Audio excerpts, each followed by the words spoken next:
अस्सलाम वालेकुम, कैसे हैं आप सब लोग। मेरा नाम ओएस कासमानी, मैं प्रिंसिपल हूँ आईटी स्कूल ऑफ फाइनेंस में। और इस सेशन को जो रखने का मकसद वो ये था कि आपको करियर काउंसलिंग प्रोवाइड की जाए, साथ ही साथ आपको सीए की इंपॉर्टेंस बताई जाए और सीए की कंप्लीट इन्फॉर्मेशन इंपार्ट की जाए कि सीए का जो एलिजिबिलिटी क्राइटेरिया क्या है, उसमें क्या क्या आपके पास एग्जामिशंस मौजूद है, स्कॉलरशिप्स कैसे अवेल कर सकते हैं, इसका ड्यूरेशन कितना है, डिफिकल्टी लेवल कितना है, कम से कम टाइम में कब हो जाता है, ज्यादा से ज्यादा टाइम कितना लग जाता है, इसमें आर्टिकलशिप क्या होती है, आर्टिकलशिप में इंडक्शन कैसे होती है, कितने पेपर्स हैं, कितने लेवल्स हैं।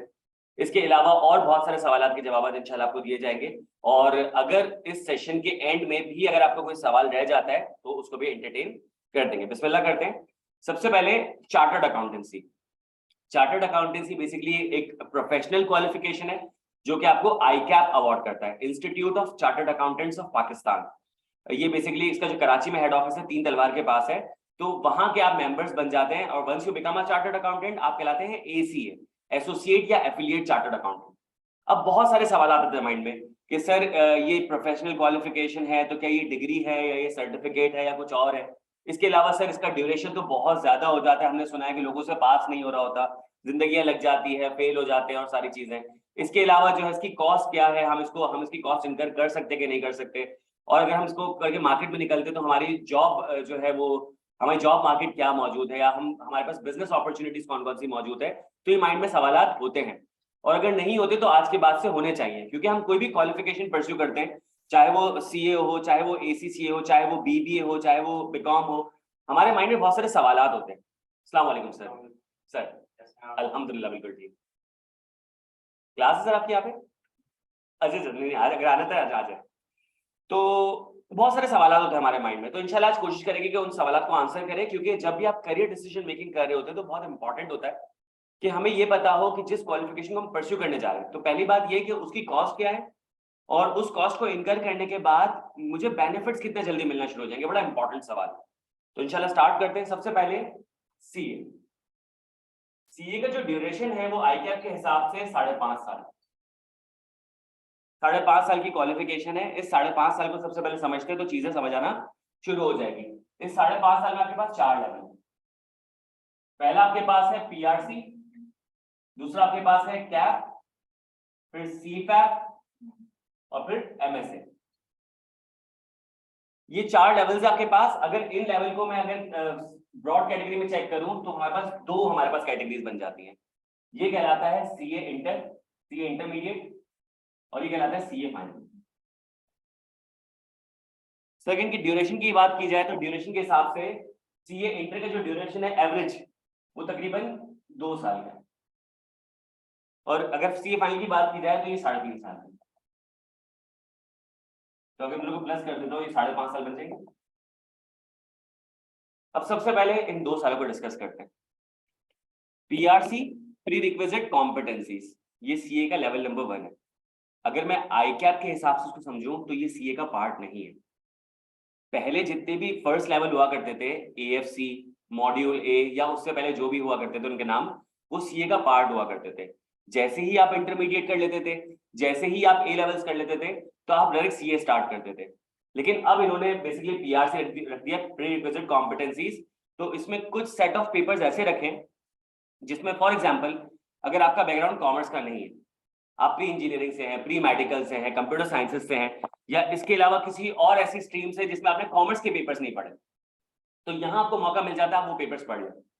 पहले जब एएफसी हुआ करता था या मॉड्यूल ए हुआ करता था, उसमें जो पेपर्स हुआ करते थे वो बेसिक नेचर के हुआ करते थे। चाहे आप कॉमर्स के हो, चाहे आप कॉमर्स के नहीं हो, आपने वो पेपर्स कहीं ना कहीं पढ़े होते थे। उसमें एक पेपर होता था इंग्लिश और एक पेपर होता था मैथ्स और स्टैट्स। तो ये कहीं ना कहीं जिंदगी में हमने पढ़े होते थे, और बल्कि कॉमर्स के स्टूडेंट से ज्यादा बेहतर पढ़े होते थे। लेकिन यहाँ पे पीआरसी में आपको जो पेपर्स पढ़ाए जा रहे हैं वो पेपर्स हैं कि जब बच्चा कैप लेवल पर है या सीए स्टार्ट करे, तो हर बच्चा जो है वो सेम प्लेटफॉर्म पे खड़ा हो, वो इनडिफरेंट हो। इनडिफरेंट का मतलब होता है वो इक्वल हो, बराबर हो। तो सर वो पेपर्स कौन कौन से? अगर मैं पीआरसी की बात करूं तो पीआरसी में हमारे पास जो पेपर्स हैं वो सबसे पहले है पीआरसी 1, जिसको हम कहते हैं business writing and comprehension skills, BWCS का पेपर है ये। तो इसका मतलब ये है कि सर राइटिंग तो हमें आती है, टू सम एक्सटेंट राइटिंग तो सबको आती है, लेकिन कुछ लोगों की जो एक्सप्रेशन होता है उसमें साइंस ज्यादा होती है, बायो ज्यादा होती है, केमिस्ट्री ज्यादा होती है, फिजिक्स ज्यादा होती है, या फिर इंजीनियरिंग की लैंग्वेज ज्यादा होती है। अब हम समझेंगे बिजनेस की लैंग्वेज। तो बिजनेस राइटिंग आपको आनी चाहिए, कॉम्प्रिहेंशन स्किल्स तो हम सबको आती है, लेटर, ऐसे, कॉम्प्रिहेंशन वगैरह तो हम सब कर लेते हैं। तो इस पेपर से हर बच्चे की जो बिजनेस राइटिंग है वो बराबर हो जाएगी, चाहे वो कॉमर्स का है चाहे वो कॉमर्स का नहीं है। उसके बाद दूसरा पेपर आता है जिसका नाम है क्यूएमटी, क्वांटिटेटिव मेथड्स या टेक्निक्स। इसमें मैथ्स और स्टैट्स है। सर मैथ्स और स्टैट्स तो हर बच्चा पढ़ता है, लेकिन बिजनेस के पॉइंट ऑफ व्यू से, बिजनेस के एतबार से जो पढ़ेगा वो यहाँ पे पढ़ लेगा। तो अगेन बच्चे सारे इंडिफरेंट हो जाएंगे। इसके बाद फिर जो पेपर आता है वो है introduction to economics. Introduction to economics, अब जाहिर सी बात है आप लोग मेडिकल के स्टूडेंट हो, तुमने मेडिकल किया था या कॉमर्स किया था? तुम मेडिकल के थे, तो जाहिर सी बात है अब तुम कॉमर्स पढ़ रहे हो तो तुम्हें ज्यादा बेहतर पता चल जाएगा कि कॉमर्स क्या होता है। इंशाल्लाह इन 6 मंथ्स और इन लेस देन 6 मंथ्स तुम्हें आइडिया हो जाएगा कि अब इकोनॉमिक्स क्या है। तो वो बच्चे जिन्होंने इकोनॉमिक्स पढ़ी और तुम जो इकोनॉमिक्स पढ़ रहे हो, तुम्हें कोई फर्क नहीं पता चलेगा। ये 3-4 क्लासेस ले चुका है तो उसको ज्यादा बेहतर आइडिया, इसलिए मैं इसको एज अ रेफरेंस यूज कर रहा हूँ। ठीक है, उसके बाद आ जाते हैं, चौथा पेपर है इंट्रोडक्शन टू अकाउंटिंग। अब चार्टर्ड अकाउंटेंसी, मतलब नाम में ही अकाउंटिंग है, तो यहां से बेस बनना शुरू हो जाएगी। जो बच्चे कहते हैं हमने अकाउंटिंग नहीं पढ़ी, अब यहाँ पे पढ़ लेंगे। और उसके बाद आ जाता है इंट्रोडक्शन टू बिजनेस। मैंने शुरू में आपसे कहा था कि चार्टर्ड अकाउंटेंसी करने के बाद हमारे पास बिजनेस अपॉर्चुनिटीज कौन कौन सी मौजूद है। तो बिजनेस तो करना ही है, या तो बिजनेस का पार्ट बन जाएंगे, एम्प्लॉई बन जाएंगे, या बिजनेस करना शुरू कर देंगे तो एम्प्लॉयर बन जाएंगे, एंटरप्रेन्योर बन जाएंगे। तो बिजनेस को पता होना चाहिए, उसके जार्गन्स पता होने चाहिए। जार्गन्स का मतलब होता है टेक्निकल टर्म्स। लेट्स सपोज अगर हम मेडिकल में हैं तो मेडिकल के जो टेक्निकल टर्म्स होंगे वो मुझे नहीं पता होंगे, तो वो मेडिकल के जार्गन्स होंगे। इंजीनियरिंग के जो टेक्निकल टर्म्स हैं वो हमें नहीं पता होंगे, तो वो मेडिकल इंजीनियरिंग के जार्गन्स होंगे। इसी तरीके से बिजनेस के जार्गन्स होते हैं। तो ये 5 पेपर आपको क्या कर रहे हैं, इनडिफरेंट कर रहे हैं, बराबर कर रहे हैं। जब 4 महीने बाद, 5 महीने बाद, 6 महीने के बाद जब आप कैफ में जाएंगे, जब आप सीए स्टार्ट करेंगे, आप लोग इनडिफरेंट होंगे। तो पीआरसी का पर्पस समझ आ गया। ऑनलाइन स्टूडेंट्स, आपको पीआरसी के पर्पस से कोई सवाल? अब आ जाते हैं मेन बात पे। सर मैं यहाँ पे एंटर कैसे हूं, मैं पीआरसी में एंटर कैसे हूं, मेरी एलिजिबिलिटी कैसे बनेगी? तो पीआरसी में एंटर होने के लिए आपकी एलिजिबिलिटी होनी चाहिए 12th ईयर ऑफ एजुकेशन। चाहे आपने इंटरमीडिएट किया हो कराची बोर्ड से, चाहे आपने फेडरल बोर्ड से किया हो, चाहे कराची बोर्ड से किया हो, चाहे आगा खान बोर्ड से किया हो, चाहे आपने ए लेवल्स किया हो, कैम्ब्रिज से किया हो। अगर आपकी 12th ईयर ऑफ एजुकेशन पूरी है तो पहला आपका टिक हो जाता है एलिजिबिलिटी क्राइटेरिया। दूसरा क्राइटेरिया क्या है? दूसरा क्राइटेरिया ये है कि आपकी परसेंटेज मिनिमम 60 होनी चाहिए। मिनिमम 60% होनी चाहिए। कोई ऐसा स्टूडेंट जिसकी परसेंटेज 60 से कम है तो मुझे बता दें, यहाँ पे कोई ऐसा स्टूडेंट है? नहीं है, जबरदस्त। सर अगर मेरी परसेंटेज 60 से कम है, अगर मेरी परसेंटेज 60 से कम है तो क्या मैं सीए स्टार्ट नहीं कर सकता? द आंसर इज नो, आप कर सकते हो। उसमें ये होगा अगर आपकी परसेंटेज 60 से कम है, लेट्स सपोज अगर आपकी परसेंटेज 59.9 भी है ना, तो आप डायरेक्ट पीआरसी स्टार्ट नहीं कर सकते। डायरेक्ट पीआरसी स्टार्ट नहीं कर सकते। 60 से कम है लेकिन 50 तक है, सही है। 50 से कम हुई, कम होते होते होते होते 50 तक आ गई, तो इन दैट सिनेरियो आपको एक और लेवल करना पड़ेगा जिसको हम कहते हैं क्यूएटी। आपको क्यूएटी करना पड़ेगा। तो ये आपको एक एप्टीट्यूड टेस्ट पास करना पड़ेगा, ये हर 3 महीने में हो रहा होता है। फॉर एग्जाम्पल, अल्लाह ना करे, अगर इस क्लास में से, इस ओरिएंटेशन में से अगर कोई ऐसा स्टूडेंट है जो कि पीआरसी के लिए क्वालिफाई नहीं करता, उसकी परसेंटेज 60 से कम है लेकिन 50 तक है, तो इन दैट सिनेरियो उसको क्यूएटी करना पड़ेगा।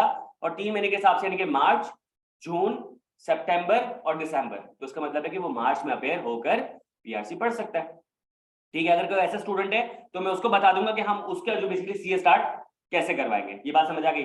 सर अनफॉर्चुनेटली अल्लाह ना करे कोई ऐसा स्टूडेंट है सेशन में जिसकी परसेंटेज 50 से भी कम है, जिसकी परसेंटेज 50 से भी कम है, तो वो अभी सीए स्टार्ट नहीं कर सकता। उसको करना पड़ेगा फिर bachelors, ADC, 14th year of education. तो उसको एडीसी करना पड़ेगा, और एडीसी करने के बाद उसकी जो परसेंटेज है मिनिमम होनी चाहिए 45%। तो अगर उस एडीसी करता 45% होती है, फिर वो पीआरसी में एंटर हो सकता है। अल्लाह ना करे ऐसा हम लोगों पे कोई आए।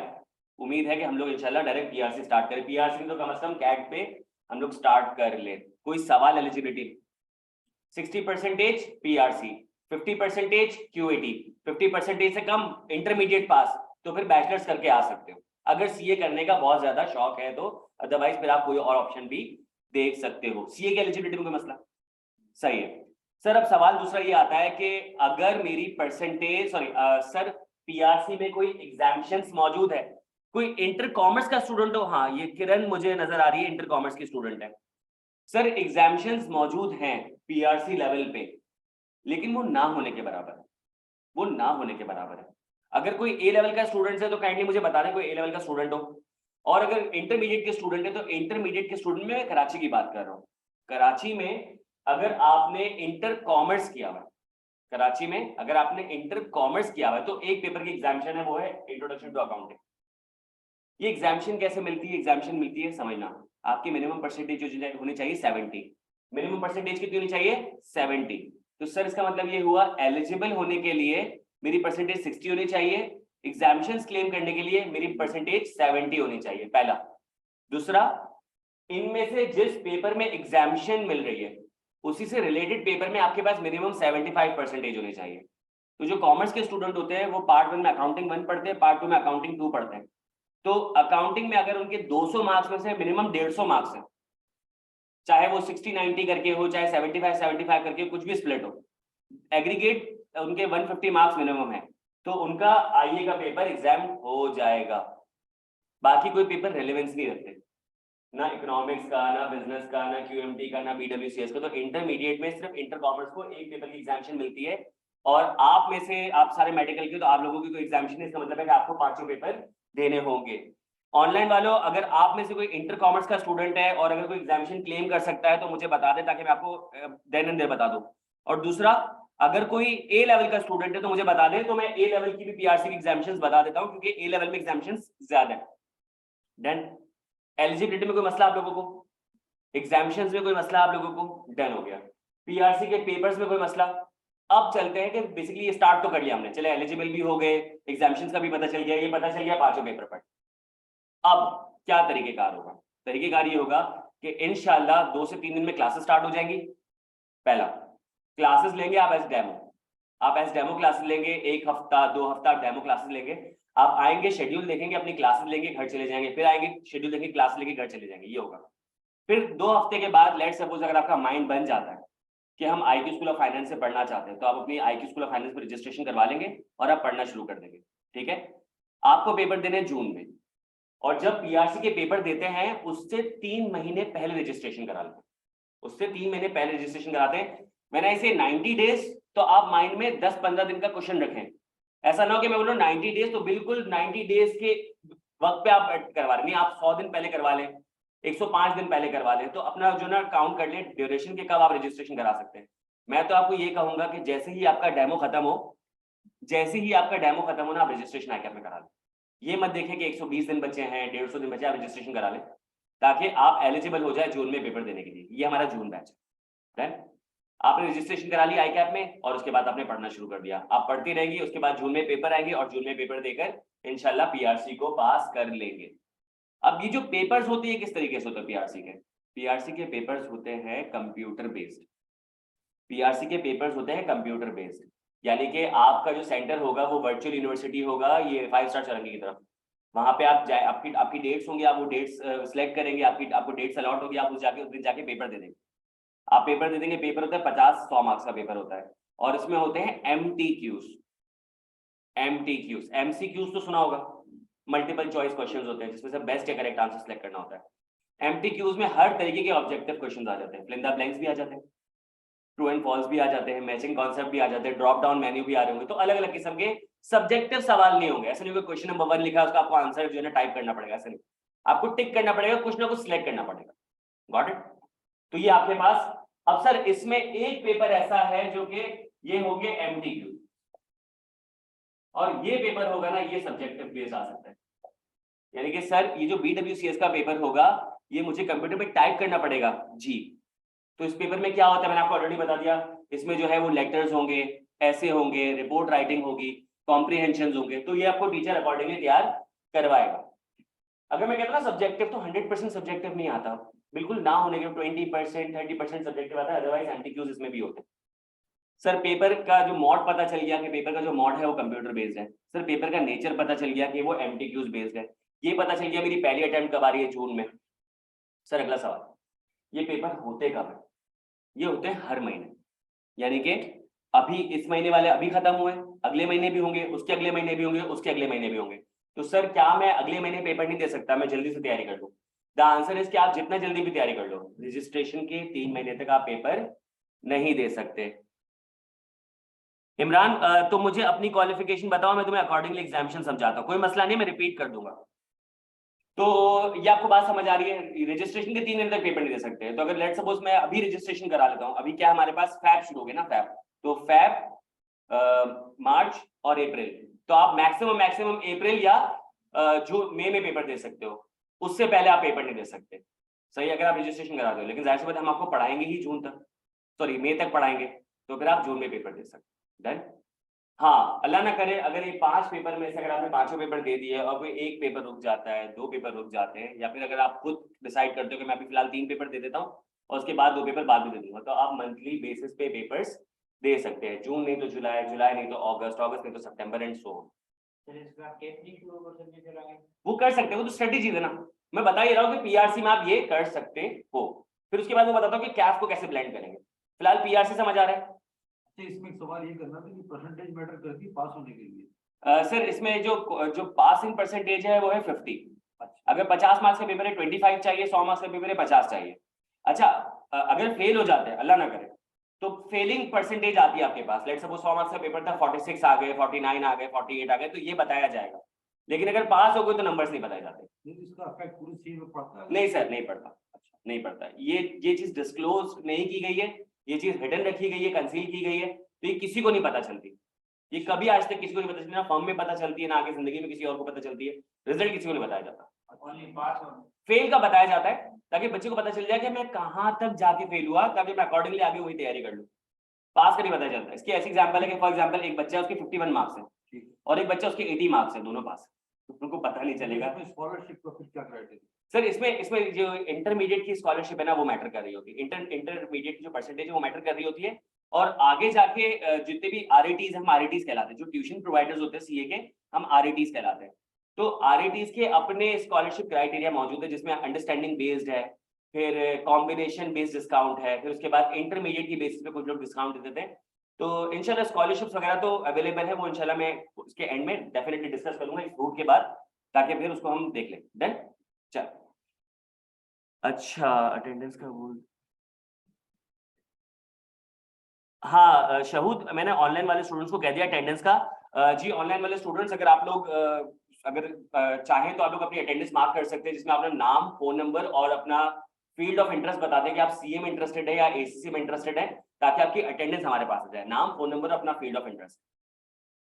ठीक है, अब कंटिन्यू करते हैं। पीआरसी में कोई इशू, हमें इसका एलिजिबिलिटी पता चल गया, इसकी एग्जामिनेशन पता चल गई, इसका मोड ऑफ पेपर पता चल गया, इसका नेचर ऑफ पेपर पता चल गया, पेपर का ड्यूरेशन पता चल गया, पेपर कब होता है, पासिंग परसेंटेज पता चल गया, सब पता चल गया। कोई मसला है इसमें? आगे बढ़ जाए। सर ये पीएचडी जब तक ये सारे पेपर क्लियर नहीं किए, आगे नहीं शुरू कर सकते? नहीं, कैफ का पेपर नहीं दे सकते, कैफ का पेपर नहीं दे सकते, वो मैं इस चीज पे आता हूँ। पीआरसी हो गया, बात समझ आ गई। अब आ जाते हैं कैफ में। ठीक है, कैफ पीआरसी में कितने पेपर थे? 5। कैफ में पेपर है 8। कैफ में जो 8 पेपर्स हैं उनको 2 हिस्सों में डिवाइड कर लेते हैं। 4 पेपर्स को हम लोग कह लेते हैं ग्रुप ए, और 4 पेपर्स को हम लोग कह लेते हैं ग्रुप बी। ग्रुप ए और ग्रुप बी। अब सवालात आएंगे, जैसे हमने पीआरसी में जवाब दिए थे, इसमें भी जवाब देंगे। पहला सवाल, सर इसके पेपर्स कब होते हैं? इसके पेपर्स होते हैं मार्च और सितंबर में, यानी कि अब ये मंथली बेसिस पे पेपर नहीं होंगे, ये होंगे सेमी एनुअली। ये होंगे साल में 2 बार, 6 महीने में 1 बार, मार्च और सितंबर। सर दूसरा सवाल, क्या ये पेपर एमसीक्यूज बेस्ड होंगे? द आंसर इज नो, ये एमसीक्यूज बेस्ड नहीं होंगे, ये सब्जेक्टिव पेपर होंगे। सर तीसरा सवाल, क्या ये कंप्यूटर बेस्ड पेपर होंगे? द आंसर इज नो, अब ये मैनुअल हैंड रिटन पेपर होंगे। तो जैसे हमारे बोर्ड में होता था, हम जाते थे, हमें 3 घंटे का टाइम मिलता था, पेपर आता था, हमें आंसर शीट मिलती थी, हम आंसर शीट भरते थे और उसके बाद पेपर सबमिट करके आ जाते थे। यहाँ पे भी होगा, 3.25 घंटे का टाइम मिलेगा, 15 मिनट रीडिंग टाइम होगा, 3 घंटे में पेपर करना होगा, और 100 मार्क्स का पेपर होगा, 50 मार्क्स सिक्योर करने था। तो ये आपको करना पड़ेगा, 1.5-2 महीने बाद आपका रिजल्ट आ जाता है। तो पहला सवाल क्या था कि ये पेपर कब होते हैं, दूसरा सवाल क्या था कि इसका नेचर क्या है, और तीसरा का मॉड क्या है। अब एक और सवाल आता है कि सर एक अटेम्प्ट में क्या 8 पेपर देने? द आंसर इज नो, इसमें भी आप पेपर स्प्लिट कर सकते थे, लेकिन this level was way too easy. ये इतना आसान था कि इसमें मैंने 5 पेपर देना साथ बेहतर समझा। बट अगर आप चाहो तो एक एक महीने में एक एक पेपर दो, कौन रोकने वाला है? लेकिन उससे क्या होगा, उससे अननेसेसरीली आपका जो ड्यूरेशन है वो बढ़ता चलेगा, प्रोलॉन्ग करेगा। तो यहाँ पे क्या है, यहाँ पे आप 8 पेपर साथ नहीं दे सकते। तो सवाल क्या उठा कि सर मैं मिनिमम कितने पेपर दे सकता हूँ और मैक्सिमम कितने पेपर दे सकता हूँ। तो मिनिमम आप 1 पेपर दे सकते हो, मैक्सिमम आप 6 पेपर दे सकते हो। मिनिमम आप 1 पेपर से 6 पेपर दे सकते हो। सर इसकी क्या लॉजिक है, अब इसकी लॉजिक समझते हैं। जैसे पीआरसी के पहले पेपर देने से पहले आपको 3 महीने का गैप चाहिए था रजिस्ट्रेशन का, इसमें भी रिक्वायरमेंट है। वो रिक्वायरमेंट या आईकैप ने कहा कि कैप के पेपर्स, अगर आपको ग्रुप बी के पेपर देने, ग्रुप बी के पेपर देने तो ग्रुप ए के 2 पेपर पास होने चाहिए।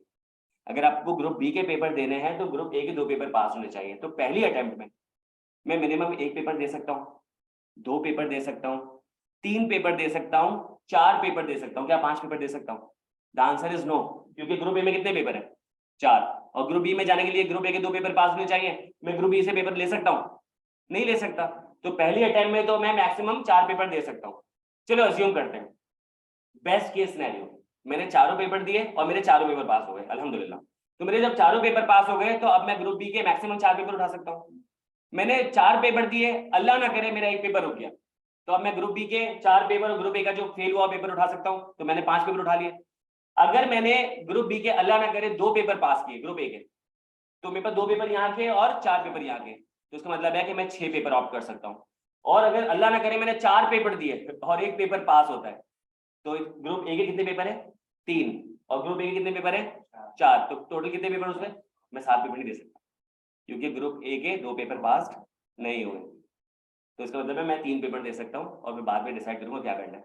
तो मिनिमम 1, मैक्सिमम 6, ये वाली बात समझ आ गई? कोई मसला? अब सर ये भी मुझे समझ आ गया, मुझे पेपर्स का ड्यूरेशन भी समझ आ गया, पेपर की अटेम्प्ट भी समझ आ गई कि पर अटेम्प्ट कितने पेपर्स ऑप्ट करने। अब सवाल ये आता है कि यूजुअली बच्चे क्या करते हैं। वालेकुम सलाम। अब सवाल ये आता है कि यूजुअली स्टूडेंट्स क्या करते हैं। यूजुअली स्टूडेंट्स क्या करते हैं, जो नॉर्मल ट्रैक में चल रहे होते हैं वो 3-3-2 का स्प्लिट बना लेते हैं। 6 महीने में 3 पेपर, 6 महीने में 3 पेपर और 6 महीने में 2 पेपर। वो ऐसे भी तो कर सकते हैं, पहले 2-3-3 कर दें या फिर 3-2-3 कर दें, इट्स देयर चॉइस। लेकिन एवरेज यही होता है कि 3-3 का एवरेज हो रहा होता है, वो 4-4 के पेपर की तरफ नहीं जा रहे होते। लेकिन कुछ स्टूडेंट्स ऐसे जो फास्ट ट्रैक में चलने के लिए वो क्या करते हैं कि वो 4 पेपर 6 महीने में दे देते हैं, 4 पेपर 6 महीने में देखिए 1 साल में कैफ पास कर लेते हैं। सर जो भी केस है, 2 साल का ड्यूरेशन था, एवरेज 6 महीने में पीआरसी हुआ, और अगर 3-3 पेपर्स की कॉम्बो में जाते हैं तो 1.5 साल में कैप हो गया। तो कितना ड्यूरेशन हो गया? 2 साल का। फॉलो कर रहे हैं?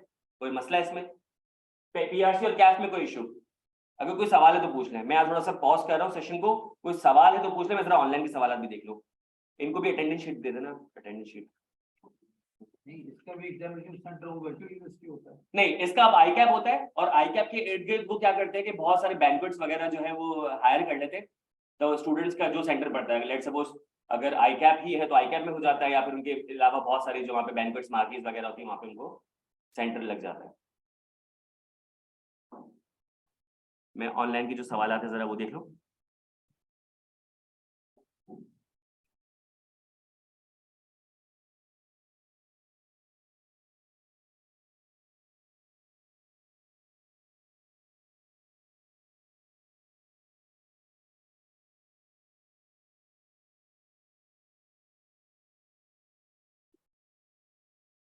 इमरान का सवाल है, इमरान ने कहा है कि एग्जाम्पशंस समझ नहीं आई। देखो इमरान, इस चीज को ऐसे समझो कि इंटरमीडिएट में आपकी परसेंटेज है 60, आपकी परसेंटेज है 60। क्या आप सीए के एलिजिबल हैं? The answer is yes. CA की एलिजिबिलिटी होने के लिए आपकी 12th ईयर ऑफ एजुकेशन पूरी होनी चाहिए। इसका मतलब ये है चाहे आपने ए लेवल किया हो, चाहे आपने इंटरमीडिएट किया हो किसी भी बोर्ड से, आपकी परसेंटेज मिनिमम 60 है, आप सीए स्टार्ट कर सकते हो। ये तो हो गया एलिजिबिलिटी क्राइटेरिया। एग्जाम्पशंस के लिए आपकी मिनिमम परसेंटेज इंटरमीडिएट में होनी चाहिए 70। अगर 70% नहीं है तो आप पीआरसी के लिए तो एलिजिबल हो, लेकिन आप एग्जाम्पशंस के लिए एलिजिबल नहीं, जो पीआरसी के पेपर्स में आपको मिल रही होती है। देन चले सर, फॉर एग्जांपल मेरी परसेंटेज 70 है, व्हाट्स द नेक्स्ट प्रोसीजर? इनमें से कोई रेलेवेंट पेपर आपने पढ़ा हो ना, तो आपके पास उसमें मिनिमम 75 परसेंटेज होनी चाहिए। सर अब इसमें रेलेवेंट पेपर जो ना कॉमर्स की नजर आते हैं, कॉमर्स में अकाउंटिंग भी है, कॉमर्स में इकोनॉमिक्स भी है। तो सर अगर मैं अकाउंटिंग में, लेट्स सपोज अकाउंटिंग 1 में 100 मार्क्स का पेपर होता है, अकाउंटिंग 2 में 100 मार्क्स का पेपर होता है, तो 200 मार्क्स हो गए। तो 75% का मतलब हुआ मुझे 150 मार्क्स चाहिए। अब वो 150 मार्क्स कैसे भी मिले आपको? लेट्स सपोज पार्ट 1 में 50 मार्क्स है और पार्ट 2 में 100 मार्क्स है, तो 150 हो गए। वो थोड़ी बोले 75 का स्प्लिट चाहिए। पार्ट 1 में लेट्स सपोज 90 मार्क्स थे, पार्ट 2 में 60 आ गए तो 150 हो गए। तो इस तरीके से आपके मिनिमम जो उस पेपर में परसेंटेज है वो 75 हो गई। फिर आईकैप तीसरी चीज ये बोलता है कि उस पेपर का जो कंटेंट सिमिलरिटी है वो 70% मैच करना चाहिए। अब ये मैं और आप तो डिसाइड नहीं कर सकते, तो आईकैप ने उसकी एक लिस्ट दी है। आईकैप ने उसकी एक लिस्ट दी है कि अगर आप कराची बोर्ड के हो, आपने इंटर कॉमर्स किया है, इंटर साइंस किया है, इंटर प्री इंजीनियरिंग किया है, प्री मेडिकल किया है, ह्यूमैनिटीज किया है, होम इकोनॉमिक्स किया, कुछ भी किया ना, तो उसमें वो आईकैप ने बता दिया कि इन पेपर्स में से किसकी कंटेंट सिमिलरिटी 70% मैच करती है। तो जब आप वो बॉक्स देखोगे ना, उस बॉक्स में सारे क्रॉस हुए हैं। सिर्फ आइए इंट्रोडक्शन टू अकाउंटिंग, कॉमर्स में अकाउंटिंग पढ़ाया जाता है, तो उसमें कंटेंट सिमिलरिटी 70% मैच करती है। यानी कि मेरे पास 70% मिनिमम परसेंटेज होनी चाहिए, इसके अलावा उस पेपर में 75% मिनिमम मार्क्स होने चाहिए और कंटेंट सिमिलरिटी 70% मैच करनी चाहिए, जो कि इस पेपर की होगी। तो इंटर कॉमर्स एक ऐसा आपके पास फील्ड है जिसमें आपको पीआरसी के एक पेपर की एग्जामिशन मिलती है। एग्जामिशन का मतलब ये है कि अब जो पीआरसी देगा वो 5 नहीं बल्कि 4 पेपर देगा। आई होप इमरान आपको मेरी बात समझ आ गई हो। अगर आप ए लेवल का कोई स्टूडेंट है तो फिर मैं ए लेवल के हिसाब से बताता हूँ। अब आ जाते हैं साइंस के student, let's suppose pre medical के स्टूडेंट्स है, वो कहेंगे सर हमने तो इंग्लिश पढ़ी हुई है, लेकिन आपने इंग्लिश पढ़ी लेकिन बिजनेस के एतबार से नहीं पढ़ी, तभी इंग्लिश का पेपर रेलेवेंट नहीं हुआ, वो जो कंटेंट सिमिलरिटी 70% मैच नहीं की। फिर कुछ बच्चे बोलेंगे सर इंजीनियरिंग के सर हमने तो मैथ्स स्टैट्स पढ़ी हुई है। इंजीनियरिंग की मैथ्स और स्टैट्स सीए की मैथ्स स्टैट्स से बेहतर है क्वालिटी वाइज, बट अगेन आप लोगों ने पढ़ी है जनरल मैथ्स स्टैट्स, ये बिजनेस के पॉइंट ऑफ व्यू से, तो कंटेंट सिमिलरिटी मैच नहीं करती, तभी इसमें एग्जामिशन नहीं मिलती। अब कॉमर्स वाले पूछेंगे सर हमने तो इकोनॉमिक्स पढ़ी हुई है, बट इकोनॉमिक्स पार्ट 1 में तो इकोनॉमिक्स है, पार्ट 2 में ज्योग्राफी बन जाती है, तो कंटेंट सिमिलरिटी तो मैच नहीं की। तभी अगर आपके उसमें लेट्स सपोज इकोनॉमिक्स में 100 मार्क्स भी है तो भी आपको एग्जामिशन नहीं मिलेगी। अकाउंटिंग का मैंने आपको बताया पार्ट 1 में भी अकाउंटिंग होती है, पार्ट 2 में भी अकाउंटिंग होती है, तभी कंटेंट सिमिलरिटी 70% मैच कर जाती है। सर बिजनेस, जो कॉमर्स के स्टूडेंट होते हैं हमने इंट्रोडक्शन टू कॉमर्स पढ़ा हुआ है, लेकिन इंट्रोडक्शन टू कॉमर्स इतना सफिशिएंट नहीं है कि ये पेपर एग्जाम कर, तो इसलिए पेपर एग्जाम नहीं होता। तो कंटेंट सिमिलरिटी 70% होनी चाहिए, और ये कौन डिसाइड करता है? आईकैप डिसाइड करता है। तो आईकैप ने इन सब पे क्रॉस लगा दिया है। मैं आपको इंशाल्लाह इस सेशन के बाद ग्रुप में एक डॉक्यूमेंट शेयर कर दूंगा जिसमें वो पूरा चार्ट है, जिसमें वो 70% कंटेंट सिमिलरिटी का बता रहा है। बाकी 2 चीजें मैंने आपको बता दी। अगर किसी में टिक लगा हुआ है, अगर किसी में टिक लगा हुआ है और आपकी वो क्वालिफिकेशन है, तो आप चेक कर लेना कि क्या मेरी 70% है, और दूसरा उस पेपर मेरे 75% मार्क्स है, अगर है तो एग्जामिशन डन। इमरान का सवाल का जवाब हो गया।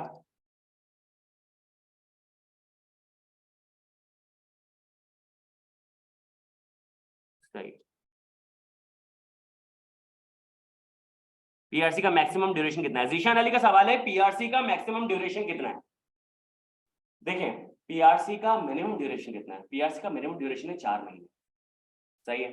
रजिस्ट्रेशन आपने करवाई सीए में, रजिस्ट्रेशन के 3 महीने के बाद आप पेपर दे सकते हो। लेट्स सपोज आपने रजिस्ट्रेशन कराई और आपका 3 महीने पूरे होते होते जो है वो डेट्स आगे पीछे हो जाती है ना, तो डेट्स आगे पीछे होते हुए लेट्स सपोज 100-110 दिन हो गए, तो 2 महीने हो गए, सॉरी 4 महीने हो गए। जैसे ही आपके 4 महीने हो गए और 4 महीने के बाद आपने पेपर्स दे दिए तो आपका पीआरसी पास हो जाएगा। तो मिनिमम ड्यूरेशन तो 4 महीने। सर मैक्सिमम ड्यूरेशन कितना है? जब आप पहली अटेम्प्ट दे देते हो, जब आप पहली अटेम्प्ट दे देते हो, उसके बाद अल्लाह न करे अगर पीआरसी रुक जाता है तो आपके पास 12 अटेम्प्ट होती है। आपके पास 12 अटेम्प्ट होती है, और हर अटेम्प्ट कितने महीने की होती है? 1 महीने की। तो आप 12 अटेम्प्ट में सीए पास कर, पीआरसी पास कर सकते हो। तो 4 + 12 16 मंथ्स, आपके पास 16 महीने पीआरसी पास करने की मैक्सिमम ड्यूरेशन है। लेकिन इंशाल्लाह आप लोग उसमें नहीं होगे, और दूसरा इतना होना भी नहीं चाहिए। PRC is way too easy. मतलब अगर आप मुझसे पूछेंगे ना तो इसका जो एवरेज रिजल्ट है सारे आरआईटीज का, आईकैप का, इसका एवरेज रिजल्ट 70% है। 100 में से 70 बच्चा पास कर रहा है। इंटरमीडिएट का एवरेज रिजल्ट कितना होता है? 30%। तो इंटरमीडिएट में से 100 में से 30 बच्चे पास कर रहे हैं, पीआरसी में से 100 में से 70 पास कर रहे हैं, तो it is easier than intermediate. तो ये आसान है। इसका मतलब ये नहीं कि आप इसको सर पे ले ले और बोले अब तो मैं क्लास लेने नहीं आऊंगा, मैं घर पे बैठ के सुकून से पढ़ूंगा, ऐसा नहीं है। आपको पढ़ना पड़ेगा, जो पढ़ता है वो पास कर। बट ये सवाल नहीं होना चाहिए इसका मैक्सिमम ड्यूरेशन क्या, इसका ये सवाल होना चाहिए इसका मिनिमम ड्यूरेशन क्या है। कि फॉर एग्जांपल सर अगर मैं घर पे बैठ के एक्स्ट्रा एफर्ट्स पुट इन करता हूँ और जो है मैं रिकॉर्डेड लेक्चर्स देखता हूँ और उसको सही से पढ़ता हूँ, तो अगर लेट्स सपोज जून में मेरी अटेम्प्ट है और मैं अभी रजिस्ट्रेशन कराता हूँ, तो उसका मतलब है कि मैं अप्रैल और मई में पेपर दे सकता हूँ। क्या सर मैं अप्रैल मई के लिए ट्राई करूँ? तो मैं दिल से खुश होकर बोलूँगा हाँ गो फॉर इट। बच्चे मुझसे आके पूछते हैं कि सर आप लोग 3 महीने में पढ़ाते हैं, 3 महीने में तो हम कैसे पढ़ेंगे? मैं कहता हूँ बेटा हमारा काम है ना, हम पढ़ा रहे हैं। 3 महीने में पीआरसी पढ़ लिया जाता है। मैं आपको कैलकुलेट करके बता सकता हूँ 3 महीने में पढ़ा जा सकता है। ये अप्रोच होनी चाहिए कि मैं जल्द से जल्द पास करूँ। देखो ये सबको पता है ये बात कि सीए का ड्यूरेशन आगे निकल जाता है, एक बात किसी ढकी छुपी नहीं है। मैं आपसे जितना भी कह लूं कि सीए कम से कम टाइम में हो जाएगा, सीए में फेल्योर आता है, मुश्किल क्वालिफिकेशन, ऐसा ही है, ठीक है। तो सर एक फेल बच्चा होता है, एक ड्यूरेशन बढ़ता है, वो होता है बच्चे के फेल होने की वजह से। चाहे वो जितनी भी तैयारी कर लेगा उसको फेल होता बनता होगा तो वो फेल होगा, सही है। तो सर ड्यूरेशन तो बढ़ रहा है, एक ड्यूरेशन बढ़ रहा है फेल होने की वजह से, चलो वो तो कंट्रोल में नहीं है, लेकिन एक ड्यूरेशन बढ़ता है किस तरह से बढ़ता है, डिसीजन मेकिंग गलत होने की वजह से। यानी कि सर एक काम करता हूँ, मैं जून में पेपर नहीं देता, मैं जुलाई में पेपर दे देता हूँ। अब इसका कॉन्सिक्वेंस समझिएगा, आपने पीआरसी के पेपर जून में नहीं दिए, आपने जुलाई में दिए। अब जुलाई में पेपर देने की वजह से जो कैफ में आपकी सितंबर की अटेम्प्ट आ रही थी, जिसमें आप एक पेपर तो दे सकते थे कैफ का, एक पेपर 3 महीने में यार दे देते, आपने जुलाई में पीआरसी की अटेम्प्ट दी, आपका रिजल्ट आएगा अगस्त में, और कैफ की जो एग्जामिनेशन फॉर्म की डेट खत्म हो जाएगी, फिर आपका कैफ आएगा अगले मार्च में, मार्च 24 में। तो सर स्ट्रेट मेरे 3 महीने जाया हो गए। तो सीए मेरा 5.5 साल से 6.25 साल पे चलेगा। अक्सर बच्चे डिसीजन मेकिंग की गलती करते हैं, पीआर कैफ में कम पेपर उठा लेते हैं, कैफ में पेपर ज्यादा उठा लेते हैं, पैनिक हो जाते हैं, फिर बहुत सारे पेपर्स ड्रॉप कर देते हैं, ड्यूरेशन खराब हो गया। तो डिसीजन मेकिंग ऐसी होनी चाहिए कि आपकी पूरी प्लानिंग हो साथ में, तो इंशाल्लाह आपका ड्यूरेशन उस जगह से बच जाएगा, उस जगह से कम हो जाएगा जहां पे डिसीजन मेकिंग खराब है। वालेकुम अस्सलाम, आगे के सवाल आप देख लेते हैं। सर डेमो क्लासेस भी, हाँ बताओ, टेस्ट, हाँ चैप्टर नंबर 1 का मेरे ख्याल से, ये अब मैं क्या करूं, अरसलान से पूछ लेना। चलो सर डेमो क्लासेस ऑनलाइन भी अवेलेबल होंगी? अच्छा, आईटी स्कूल ऑफ फाइनेंस में हम हाइब्रिड सोल्यूशन प्रोवाइड करते हैं।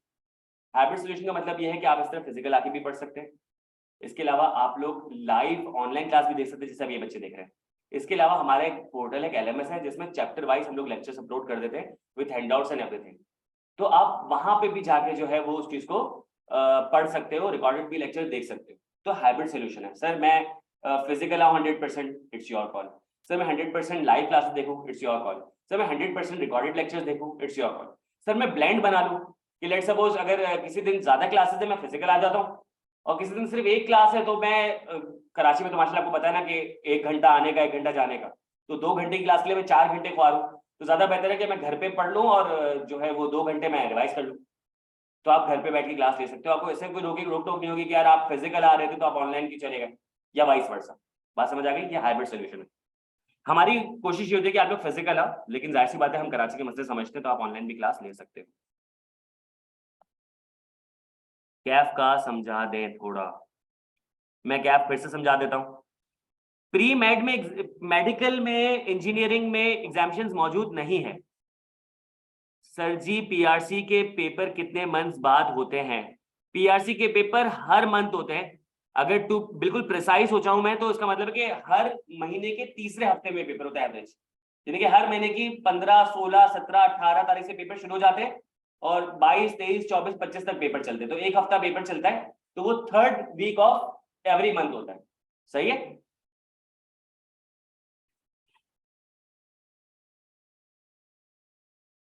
सर अगर इंटरमीडिएट कॉमर्स में कोई पेपर रह गया हो तो सीए कर सकते हैं? देखो मैंने आपको बताया कि इंटरमीडिएट पास होना चाहिए, पहली एलिजिबिलिटी क्राइटेरिया ये है कि इंटरमीडिएट पास होना चाहिए, उसके बाद आपकी परसेंटेज 60 होनी चाहिए। फॉर एग्जांपल सर मेरी परसेंटेज 90 है और अगर मैं एक पेपर में फेल हूं तो उसका मतलब है कि तब भी आप एलिजिबल नहीं। दोनों चीजें होनी चाहिए, इंटरमीडिएट पूरा पास होना चाहिए। सर इस मीटिंग की रिकॉर्डिंग व्हाट्सएप ग्रुप में हाँ कर देंगे, शेयर कर देंगे। सर बिकॉज 60 परसेंटेज ना बनी और इंटरमीडिएट क्लियर करने के बाद सीए हो सकता है, तो फिर अगर आपकी परसेंटेज 60 नहीं है और 50 तक है तो आप ये क्यूएटी टेस्ट दे सकते हो। मतलब 60 नहीं है, 59 है, 58 है, 55 है, 54 है, 53 है, 51 है, 50.1 भी है तो आप एलिजिबल हो, 50 भी है तो आप एलिजिबल हो। लेकिन जैसे ही 49.9 हुई इसका मतलब है सी की एलिजिबिलिटी खत्म। तो फिर 60 से कम हो लेकिन 50 तक हो तो इसका मतलब है कि आपको एक एप्टीट्यूड टेस्ट देना पड़ेगा क्यूएटी का, वो हर 3 महीने में एक बार हो रहा होता है, तो मार्च एक अटेम्प्ट है आपके पास जिसमें आप अपेयर हो सकते हो। सर जी पाकिस्तान में सीए का स्कोप है, वो अभी स्कोप के मैं जिक्र करूंगा, अभी हम लोग सिर्फ उसका रूट देख रहे हैं सीए का। सर अगर हम सीए अप्रैल में स्टार्ट करें और पीआरसी भी 3 मंथ में कर लें तो कैफ के एग्जाम देंगे? ये मैं आपको अभी स्ट्रेटेजी बताता हूँ ये सारी के पहले हम लोग एक नॉर्मल रूट पढ़ लेते हैं और उसके बाद हम फिर कॉम्बिनेशंस बना लेंगे, डिफरेंट डिफरेंट सिनेरियोस पे टेस्ट कर लेंगे। सवाल के जवाब हो गए, पीआरसी आपको समझ आ गया, कैफ आपको समझ आ गया, यानी कि आपका सीए इंटरमीडिएट हो गया। पीआरसी में 5 पेपर थे, कैफ में 8 पेपर थे, तो ये 13 पेपर्स हो गए। सीए में आपके 13 पेपर्स हो गए। कैफ लेवल में 2 हैंड्स ऑन कोर्सेज होते हैं। कैफ लेवल में 2 हैंड्स ऑन कोर्सेज होते हैं, एक का नाम होता है PPE, presentation and personal effectiveness, और एक आपके पास हैंड्स ऑन कोर्स होता है जिसका नाम है एमएस ऑफिस। ये 2 हैंड्स ऑन कोर्सेज आपकी स्किल्स को डेवलप करते हैं। सर जो मैं पेपर्स पास कर रहा हूं, जो मैं पेपर्स पढ़ रहा हूं, वो मेरी नॉलेज एनहांस कर रहे हैं, वो मेरी नॉलेज एनहांस कर रहे हैं, मुझे कुछ इल्म दे रहे हैं, लेकिन इल्म के साथ साथ आपके पास स्किल सेट भी होना चाहिए उस इल्म को डेमोन्स्ट्रेट करने के लिए। सर मुझे मेरी जो है वो कम्युनिकेशन स्किल्स अच्छी होनी चाहिए, मेरी पब्लिक स्पीकिंग अच्छी होनी चाहिए, मेरी नेगोशिएशन स्किल्स अच्छी होनी चाहिए, इसके अलावा और बहुत सारी मेरी प्रेजेंटेशनल स्किल्स अच्छी होनी चाहिए। तो ये सारी स्किल्स आपकी वो जो हैंड्स ऑन कोर्सेज हैं, जैसे कि प्रेजेंटेशन एंड पर्सनल इफेक्टिवनेस, वहां पे आपकी ये कोर्स, इंटरव्यू में कैसे अपेयर होना है, सर सीवी कैसे बनानी है, कवरिंग लेटर कैसा होना चाहिए, कैसे मैं कन्विंस करूं कि यार आप मुझे हायर करो, तो ये भी तो स्किल्स है। तो ये सब पीपीई में आपको पता चलता है। फिर दूसरा आपके पास जो दूसरा हैंड्स ऑन कोर्स है उसका नाम है एमएस ऑफिस। तो सर मेरी कुछ टेक्निकल स्किल्स भी तो स्ट्रांग होनी चाहिए कि जब मैं फर्म में जाके आर्टिकलशिप शुरू करूं, अपनी ट्रेनिंग शुरू करूं, जब मुझे लैपटॉप दिया जाए तो उसमें जो एमएस ऑफिस है, word, PowerPoint, Excel, sir ये चीजें मुझे चलानी तो आनी चाहिए। जिसको आती है वेल एंड गुड, अच्छी बात है, लेकिन हर बंदे के पास कंप्यूटर अवेलेबल नहीं होता, तो दिस इज द टाइम आप वो चीज लर्न कर लेते हो। तो सर 13 पेपर ये हो गए और 2 हैंड्स ऑन कोर्सेज। वो कैसे होते हैं, क्या होते हैं, कब होते हैं, वो मैं बाद में बता दूंगा, बस इतना बता दो कि कैफ लेवल में, कैफ लेवल में होते हैं। तो PRC plus Kaif plus 2 hands on courses, आपका सीए इंटरमीडिएट कंप्लीट हो जाता है। फिर आप ट्रांसलेट करते हो इनटू सीए फाइनल, आप ट्रांसलेट करते हो इनटू सीए फाइनल। अब सर सीए फाइनल में जाने के लिए मेरा सबसे पहले तो हैंड्स ऑन कोर्सेज और पीआरसी कैफ पास होना चाहिए, पहला। दूसरा, मुझे अब अपनी इंडक्शन करवानी है, अपनी इंडक्शन करवानी है आर्टिकलशिप के लिए, या तो ऑडिट फर्म में या इंडस्ट्री में, ऑडिट फर्म में या इंडस्ट्री में मुझे अपनी इंडक्शन करवानी है। तो सर जाहिर सी बात है कि इसमें भी क्राइटेरियाज होते हैं। कुछ फर्म्स रैंकिंग में अच्छी होती है, आजा, कुछ फर्म्स रैंकिंग में अच्छी होती है, कुछ फर्म्स रैंकिंग में कम होती हैं, कुछ इंडस्ट्री रैंकिंग में अच्छी होती है, कुछ इंडस्ट्री रैंकिंग में कम होती हैं। तो सर इस पे भी तो बेस कर रहा होगा आपका सवाल सर, कि मार्क्स मैटर करते हैं। यहाँ पे मार्क्स नहीं, यहाँ पे वो आपकी जो अटेम्प्ट्स मैटर करती है, कि कितनी कम अटेम्प्ट में या कितने कम ड्यूरेशन में मैं अपनी इंडक्शन करवा लेता हूँ। तो जो बच्चा जितना ज्यादा फ्रेश होगा, जितना कम उसने फेलियर देखा होगा, तो उसको उतनी ज्यादा अच्छी फर्म मिल जाएगी। तो पहला रिक्वायरमेंट तो ये हो गया। दूसरी रिक्वायरमेंट ये हो गई कि उसकी अपनी जो है वो पर्सनल इंटरपर्सनल कम्युनिकेशन स्किल्स कैसी है, वो टेक्निकली कितना साउंड है, तो वो हैंड्स ऑन कोर्सेज में हेल्प कर देगा। तो फिर उसका इंटरव्यू होगा, फिर उसका टेस्ट होगा, जो भी उसका इंडक्शन प्रोसेस है वो पूरा अप्लाई करेगा, वो भी बड़ा मैटर करता है। चले आपकी जो है वो आपने फर्स्ट अटेम्प्ट में जो है वो सब चीजें पास कर ली, आपकी जो है इंटरपर्सनल कम्युनिकेशन स्किल्स बहुत अच्छी है, आपकी टेक्निकल स्किल्स बहुत अच्छी है, लेकिन आप टेस्ट में अच्छा परफॉर्म नहीं कर पाए, तो मे भी शायद इंडक्शन ना हो। तो ये सारी चीजों का एमलगेमेशन होता है। तो फिर आप ट्रांजिट करते हो इनटू सीए फाइनल, जैसे ही आपकी इंडक्शन हो जाती है। अब इंडक्शन हो गई तो इसका मतलब है कि वो मेरी जो 3.5 साल की साइकिल है सीए फाइनल की, वो शुरू हो गई, क्योंकि आर्टिकलशिप कितने साल की होती है, 3.5 साल की।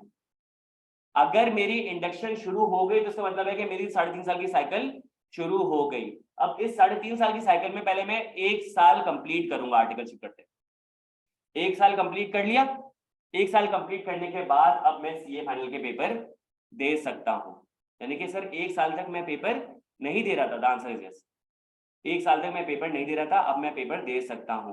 तो सर 1 साल में क्या करूंगा, आप उस 1 साल में आर्टिकलशिप करो, आप उस 1 साल में पेपर्स पढ़ लो, इसके भी हैंड्स ऑन कोर्सेज होते हैं वो कर लो। क्योंकि आगे जाके अगर मैं अभी पेपर नहीं पढ़ता, वैसे मैं आर्टिकलशिप पे फोकस करता हूँ, फिर होगा ये कि आगे जाके पेपर्स भी होंगे, पेपर भी पढ़ने होंगे, रिविजन भी करना होगा, हैंड्स ऑन कोर्सेज भी करने होंगे, और आर्टिकलशिप भी साथ होगी, तो बहुत हेक्टिक हो जाएगा। तो आप डिस्ट्रीब्यूट करेंगे बर्डन को। तो शुरू के 1 साल में आप आर्टिकलशिप के साथ साथ पेपर्स भी पढ़ लेंगे सीए फाइनल के कुछ, और अपने हैंड्स ऑन कोर्सेज भी पास कर लेंगे। 1 साल कंप्लीट हो गया, अब आ जाते हैं आप सी फैप में। इसमें 5 पेपर थे, इसमें आपके पास 8 पेपर थे, इसमें आपके पास 6 पेपर है। अब सी फैप में आपके पास 6 पेपर है। तो अगेन अब इनके बारे में बहुत सारे सवाल होंगे। पहला सवाल, क्या सर क्या ये पेपर्स कंप्यूटर बेस्ड है? The answer is no. Right now ये कंप्यूटर बेस्ड नहीं है, आगे जाके कंप्यूटर बेस्ड हो जाएंगे। तुम लोगों के अटेम्प्ट में कंप्यूटर बेस्ड हो जाएंगे। सही है, तो अभी ये कंप्यूटर बेस्ड नहीं है, अभी ये manual paper, hand written paper है। दूसरा सवाल, क्या सर इसमें एमसीक्यूज आते हैं? The answer is no. ये आपके सब्जेक्टिव पेपर्स है। वही होगा जैसे कैफ में होता था, 100 मार्क्स का पेपर होगा, 3.25 घंटे का टाइम होगा, 15 मिनट रीडिंग टाइम है, 3 घंटे में पेपर देना है, 50 मार्क्स सिक्योर करने। ठीक है सर, ये पेपर क्या, इसके पेपर का ड्यूरेशन क्या होगा? ये हर साल में 2 बार होते हैं। ये होते हैं जून में और दिसंबर में। क्या आपको बोलते हैं? मार्च और सितंबर में होंगे, जून और दिसंबर में। सर फॉर एग्जांपल मेरी आर्टिकलशिप शुरू हुई मार्च में, और 1 साल के बाद मार्च में मेरा 1 साल पूरा हो गया, तो अगली अटेम्प्ट क्या नजर आ रही है? जून। तो 3 महीने के बाद मैं जून में पेपर दे सकता हूँ। तो आंसर इज यस। ऐसा ही है सर। लेट्स सपोज अगर मेरी आर्टिकलशिप शुरू हुई जुलाई में और 1 साल के बाद जुलाई आ गया, तो क्या सर जुलाई से पहले वाले जून में पेपर दे सकता हूँ? Answer is no. आपको पूरा 1 साल कंप्लीट करना पड़ेगा, आप पेपर दोगे फिर दिसंबर, तो 1 साल के बाद पेपर दे सकते हो। सर फिर वही सवाल, इसका स्प्लिट क्या होगा? इसका स्प्लिट क्या होगा? अभी की तारीख में बता रहा हूँ कि 1 पेपर दे सकते हो मिनिमम, और मैक्सिमम आप चाहो तो 3 पेपर दे दो, 4 पेपर दे दो, इट्स योर। सही है, आप मिनिमम 1 पेपर दे सकते हो। आगे जाके इस पे भी रिस्ट्रिक्शन लग जाएगी कि मिनिमम पेपर 1 नहीं होगा बल्कि 2 या 3 हो जाते हैं। सही है, अब आप इस यूजुअली क्या स्प्लिट बनता है? वही वाली बात है कि 3-3 करके बच्चे पेपर दे देते। सही है, फिर आ जाता है एमएसए।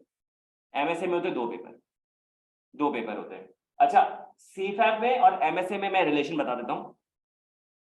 सीफैप एक पेपर है सीफैप 1, एक पेपर है सीफैप 6, एक पेपर है सीफैप 3 और एक पेपर है सीफैप 4।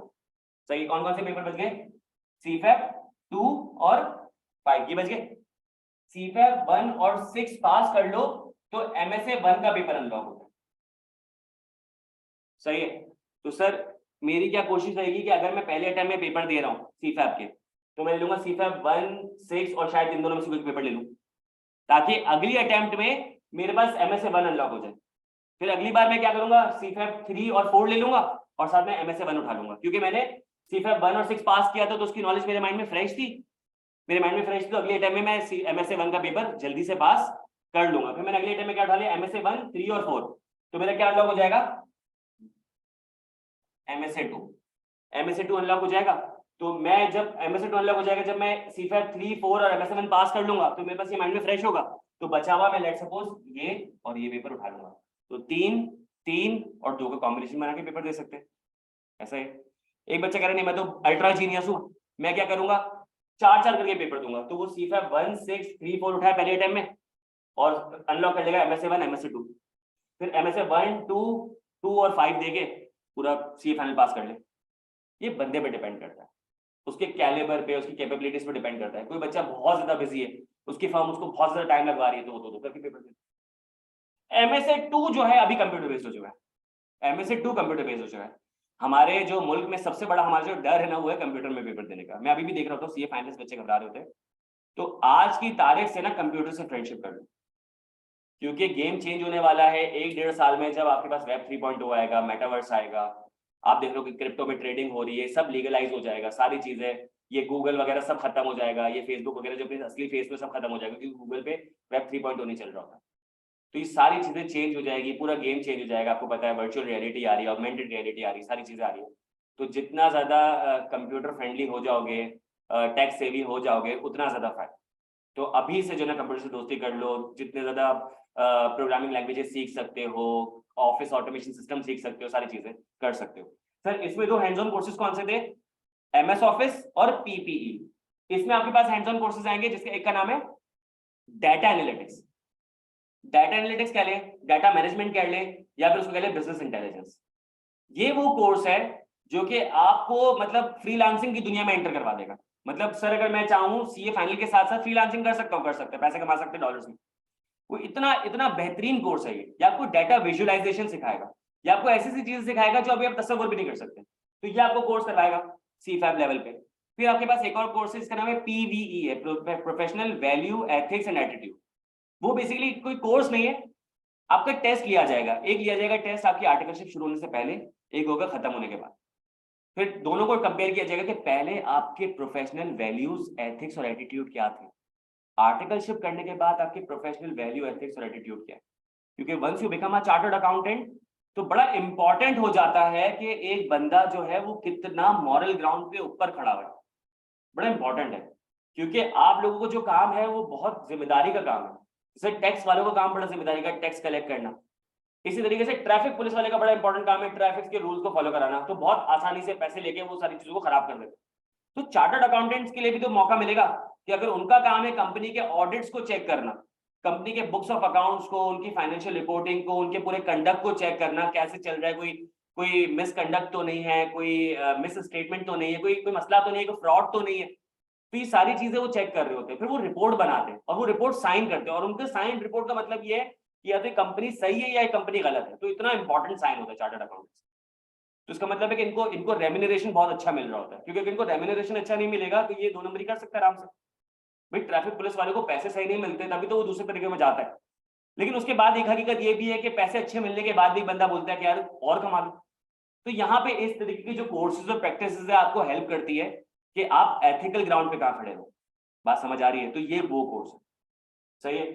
5 पेपर, 8 पेपर, 13 और 6 19, 19 और 2 21, 21 पेपर पास करने, नंबर 1। उसके बाद 4 हैंड्स ऑन कोर्सेज कंप्लीट करने हैं, नंबर 2।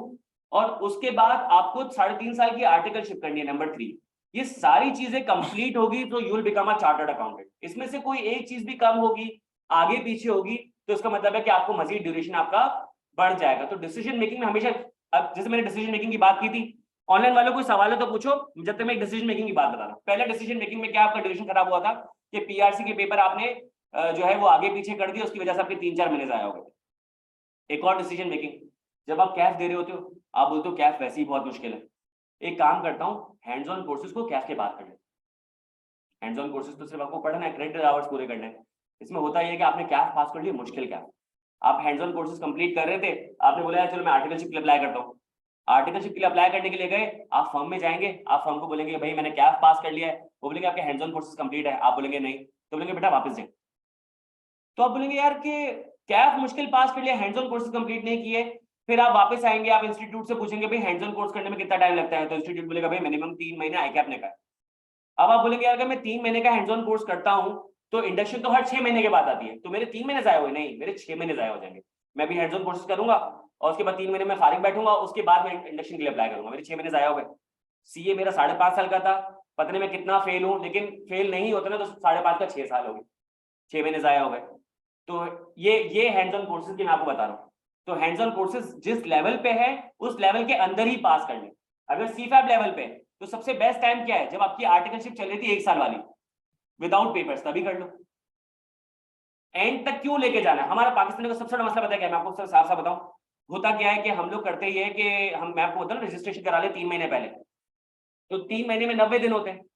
तो जब बिल्कुल 90 दिन सर पे आगे खड़े हो जाते ना, तो उसके बाद रात के 12 बजे में सर रजिस्ट्रेशन करवा रहे हैं, मसला हो गया। अरे भाई तुम 90 दिन का क्यों वेट कर रहे थे? तुम 100 दिन पहले करवा लेते, तुम 105 दिन पहले करवा लेते, 15 दिन का तो क्वेश्चन रखते, 10 दिन का तो क्वेश्चन रखते, तो बिल्कुल 90 डेज रह जाते तब रजिस्ट्रेशन करवाते। और उसमें अल्लाह ने अगर रजिस्ट्रेशन में कोई 19-20 हो गया तो फौरन से 89 डेज पर। तो इसका मतलब है कि पेपर 1 महीना आगे चलेगा। और 1 महीना आगे चलेने का मैंने आपको कॉन्सिक्वेंस बता दिया कि कैफ के पेपर 3 महीने आगे गए और आपके जो पूरे ड्यूरेशन में 3 महीने वेस्ट हो। इसी तरीके से यहाँ पे ड्यूरेशन बड़ा मैटर करता है। अक्सर बच्चे क्या करते हैं कि गलत कॉम्बिनेशन उठा लेते हैं। अब लेट्स सपोज सीफैब 1 लिया और साथ में फॉर एग्जांपल सीफैब 2 और 3 ले लिया, उन्होंने हम सीक्वेंस वाइज चलेंगे, सीफैब 1 2 3 ले लिया, अब इन्होंने अकाउंटिंग पढ़ ली। अब अगली अटेम्प्ट में लेट्स सपोज 4 5 6 पढ़ा, अब एमएसए 1 पढ़ने जाएंगे ना तो सीफैब पढ़े हुए कितना महीने हो गए थे? 6 महीने तो हो गए थे, अब ये भूल चुके होंगे। तो एमएसए 1 इतना मुश्किल हो जाएगा कि पास करना मुश्किल हो जाएगा और अटेम्प्ट आ जाएगा। डिसीजन मेकिंग समझ रहे? सीए में आपको पढ़ाई के साथ साथ डिसीजन मेकिंग भी साथ साथ रखनी है। ये एक ऐसी ब्लॉक बिल्डिंग है जहां पे आपने कोई गलत ब्लॉक फिक्स कर दिया ना तो आपको वापस से रीडू करना। तो पढ़ाई के साथ 21 पेपर, 4 हैंड्स ऑन कोर्सेज और 3 साल 3.5 साल की आर्टिकलशिप और डिसीजन मेकिंग, ये चारों चीजों को आपको साथ लेके चलना। कोई सवाल हो तो पूछेगा, मैं जरा ऑनलाइन के सवाल ले लूं, उसके बाद हम काउंसलिंग के दूसरे एरिया पे आते हैं जिसमें उसके बेनिफिट्स और इसकी डिफिकल्टीज को डिस्कस करेंगे। दोनों चीजें बड़ी इंपॉर्टेंट है।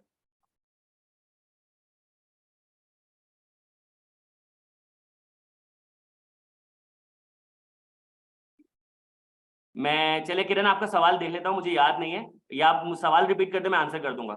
जी, इस सेशन की रिकॉर्डिंग मिल जाएगी इंशाल्लाह।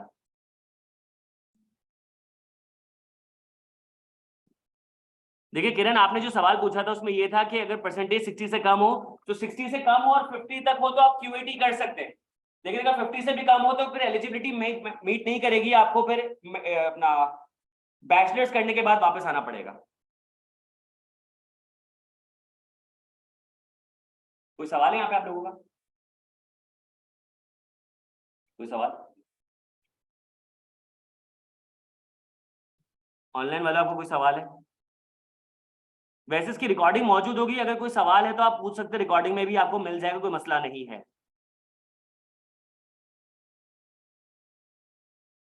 जी अगर आप ऑनलाइन एडमिशन ले लें तो आप फिजिकल क्लासेस ले सकते हैं। मैंने कहा कि हम हाइब्रिड सोल्यूशन ऑफर करते हैं, कभी आपका दिल करता है आप अपने आप को फिजिकली ट्रांसफर कर ले तो कर सकते हैं। एक और सवाल अक्सर बच्चे पूछते हैं, अभी माइंड में नहीं आ रहा होगा, सर व्हाट इफ हम जून में अटेम्प्ट के लिए रेडी हो जाते हैं और अल्लाह ना करे अगर लेट्स सपोज जून में 1 का 2 का पेपर नहीं देते और हमें ऐसा फील होता है कि यार हम मजीद अपनी रिकॉर्डिंग 1 महीना 2 महीने एक्सटेंड करा के जो है वो पेपर दे दे, 2 महीने के बाद, 1 महीने के बाद, 1 पेपर, 2 पेपर, 5 पेपर, या लेट्स सपोज उस वक्त जो बैच चल रहा होगा, फॉर एग्जांपल अगस्त बैच चल रहा होगा या सितंबर बैच चल रहा होगा, उसमें आके क्लासेस ले ले, the answer is you can do it.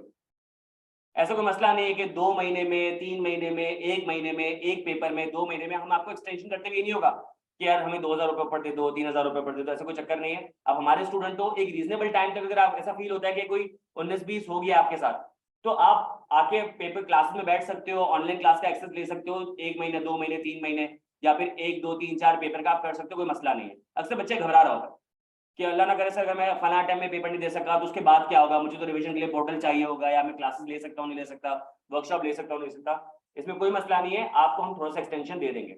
ये भी सवाल होता है तो उसका भी जवाब मैंने आपको दे दिया। सर जी आई कैप की रजिस्ट्रेशन कितने दिन बाद पेपर होते हैं?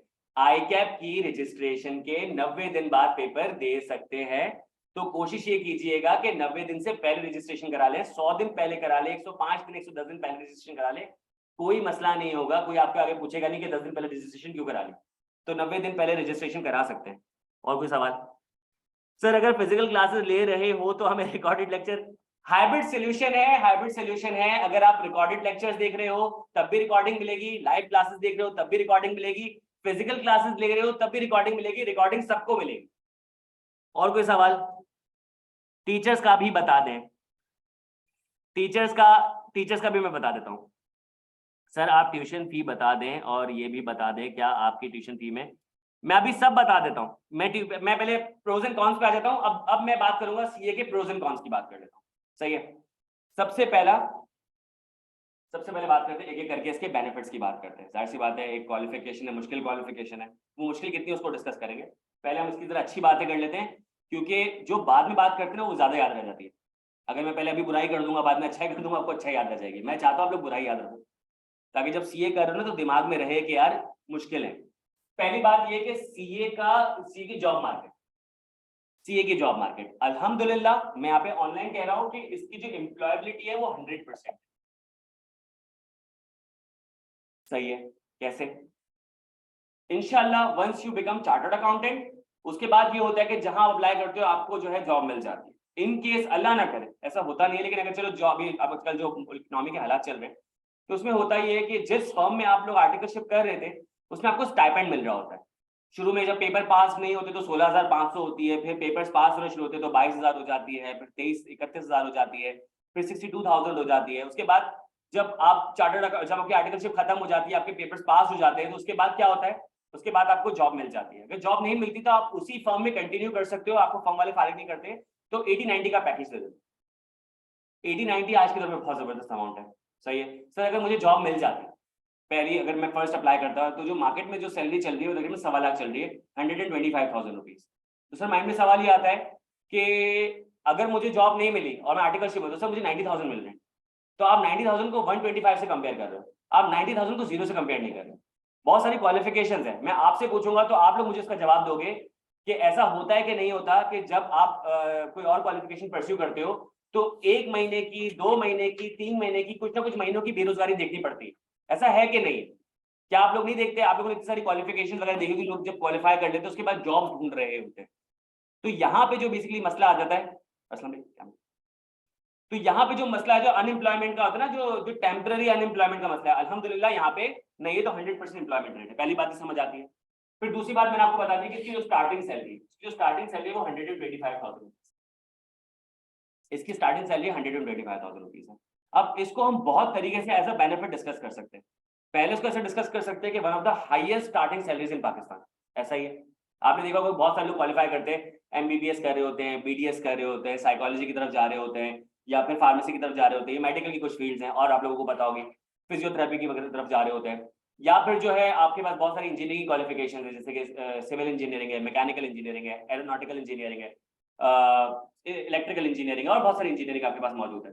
फिर अगर आप बात करते हैं कॉमर्स की बात करते हैं, तो आपके पास एमबीए है, आपके पास एमएस है, फिर आपके पास एमकॉम है, और बहुत सारी क्वालिफिकेशन है। तो स्टार्टिंग सैलरी अगर आप किसी की भी देखेंगे ना, तो उन सब में अल्हम्दुलिल्लाह ये हाईएस्ट पे सही है। पहला तो ये इसका बेनिफिट हो गया। इसका दूसरा बेनिफिट क्या है कि अगर मैं इसको उसकी कॉस्ट से कंपेयर करता हूँ, तो इसकी कॉस्ट अगर मैं देखूँ तो सी की जो टोटल कॉस्ट है मैक्सिमम साइड पे वो 600,000 है, वो 6 लाख रुपए। कोई सवाल तो नहीं आसान भाई? खड़े हो जाए, मसला नहीं, मैं इसमें सवाल तो नहीं आपका, बताएं। ठीक है, बोल रहा हूँ पहले बहुत सारी आ चुकी है, वो चैट पे होंगी।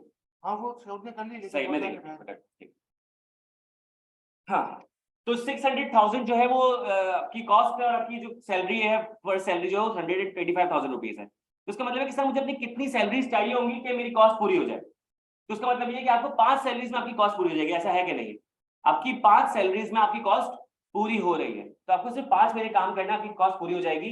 अगर लेट सपोज मैं इसको किसी और क्वालिफिकेशन से कंपेयर करता हूँ, मैं कोई किसी क्वालिफिकेशन को डाउनग्रेड नहीं कर रहा, मैं आपको ये बता रहा हूँ कि सीए जो है ना कंपैरेटिवली कैसे बेहतर है। फॉर एग्जाम्पल, मैं किसी एक लोकल यूनिवर्सिटी का, एक अच्छी डिसेंट यूनिवर्सिटी से एमबीए करता हूँ, बीबीए करूंगा 4 साल का, 2 साल का मैं एमबीए करूंगा, 6 साल मुझे लग जाएंगे। और 6 साल में अगर मैं लेट सपोज उसकी कॉस्ट देखूं, किसी भी डिसेंट यूनिवर्सिटी का आप वेबसाइट निकाल के देख लो, तो आपको पता चलेगा कि उसकी जब आप कॉस्ट को टोटल करोगे, एग्रीगेट करोगे, तो आपको जो कॉस्ट नजर आएगी वो 12, 15, 16 लाख रुपए नजर आएगी। ऐसा है, मैं कुछ गलत कह रहा हूँ? आप जाके चेक कर सकते हो, जितनी भी वेबसाइट्स है उन सबकी वेबसाइट पर उनका फी स्ट्रक्चर मौजूद होता है। जब आप उसको एमलगेमेट करोगे 6 साल की कॉस्ट को, तो आपके पास जो अमाउंट आएगी 12, 14, 15 लाख रुपए आएगी। लेट सपोज 15 लाख रुपए मैंने रखा। मैं डिसेंट यूनिवर्सिटी की बात करूं, मैं अच्छी यूनिवर्सिटी की बात नहीं कर रहा। उनकी कॉस्ट 20 लाख रुपए है, 30 लाख रुपए है, 40 लाख रुपए है। मैं आपको ऐसी यूनिवर्सिटी बता दूं कि कॉस्ट 60 लाख रुपए, बीबीए प्लस एमबीए, तो उससे 15 लाख रुपए। अब 15 लाख रुपए की यूनिवर्सिटी से अगर आप let suppose BBA plus MBA करते हो, तो आपको स्टार्टिंग सैलरी क्या मिलेगी? आप लोग मुझे बताओ, क्या मिलेगी स्टार्टिंग सैलरी? ऐसे एक नंबर थ्रो करो मेरा।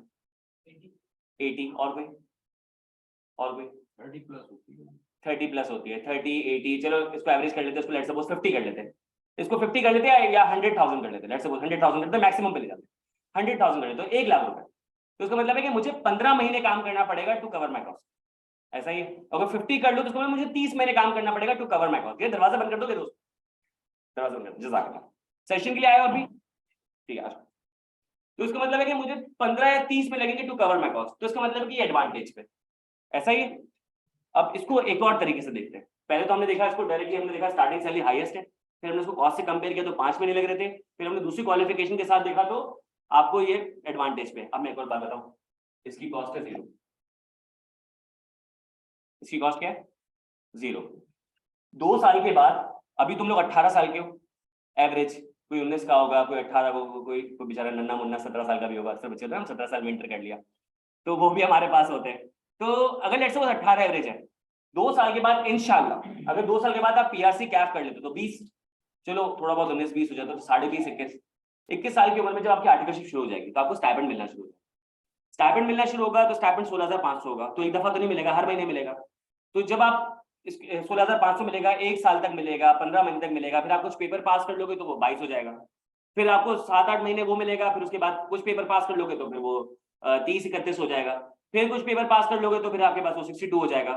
मैं सर इन सारे स्टाइपेंड को प्लस करता हूँ ना, तो मेरे पास मिनिमम भी टोटल अमाउंट बनती है 800,000। सर सीए करने के दिए कितने थे, मिले कितने? कॉस्ट हो गई 0, स्टार्टिंग सैलरी आपकी खुद। वहां पे कितने महीने लग रहे थे? मैं तुम्हें 100,000 सैलरी बता रहा हूँ, नहीं मिलती, चलो एग्जैजरेट कर देते हैं 100,000 रुपीज। तो ऐसी यूनिवर्सिटी थी जिसमें तुमने 15 लाख रुपए में बीबीए एमबीए किया हो, तो उस यूनिवर्सिटी में अगर तुम्हें स्टार्टिंग सैलरी लाख रुपए भी मिलती है तो तुम्हें 15 महीने लगे अपनी कॉस्ट कवर करने में। As an entrepreneur, as a business person, as an employee या एज अ घर चलाने वाला, आप नहीं चाहोगे कि मेरी कॉस्ट जल्द कवर हो जाए, तो ये आपको वो बेनिफिट भी दे रहा है। तो पहले मैंने आपको बताया 100% एम्प्लॉयमेंट रेट, फिर इसकी स्टार्टिंग सैलरी के बेनिफिट बताए, लेकिन ये तो स्टार्टिंग सैलरी के बेनिफिट्स है। मैं आपको इसके बाद जो बताने जा रहा हूँ वो इंक्रीमेंट्स। सर इनके इंक्रीमेंट्स बड़े मजे के होते हैं।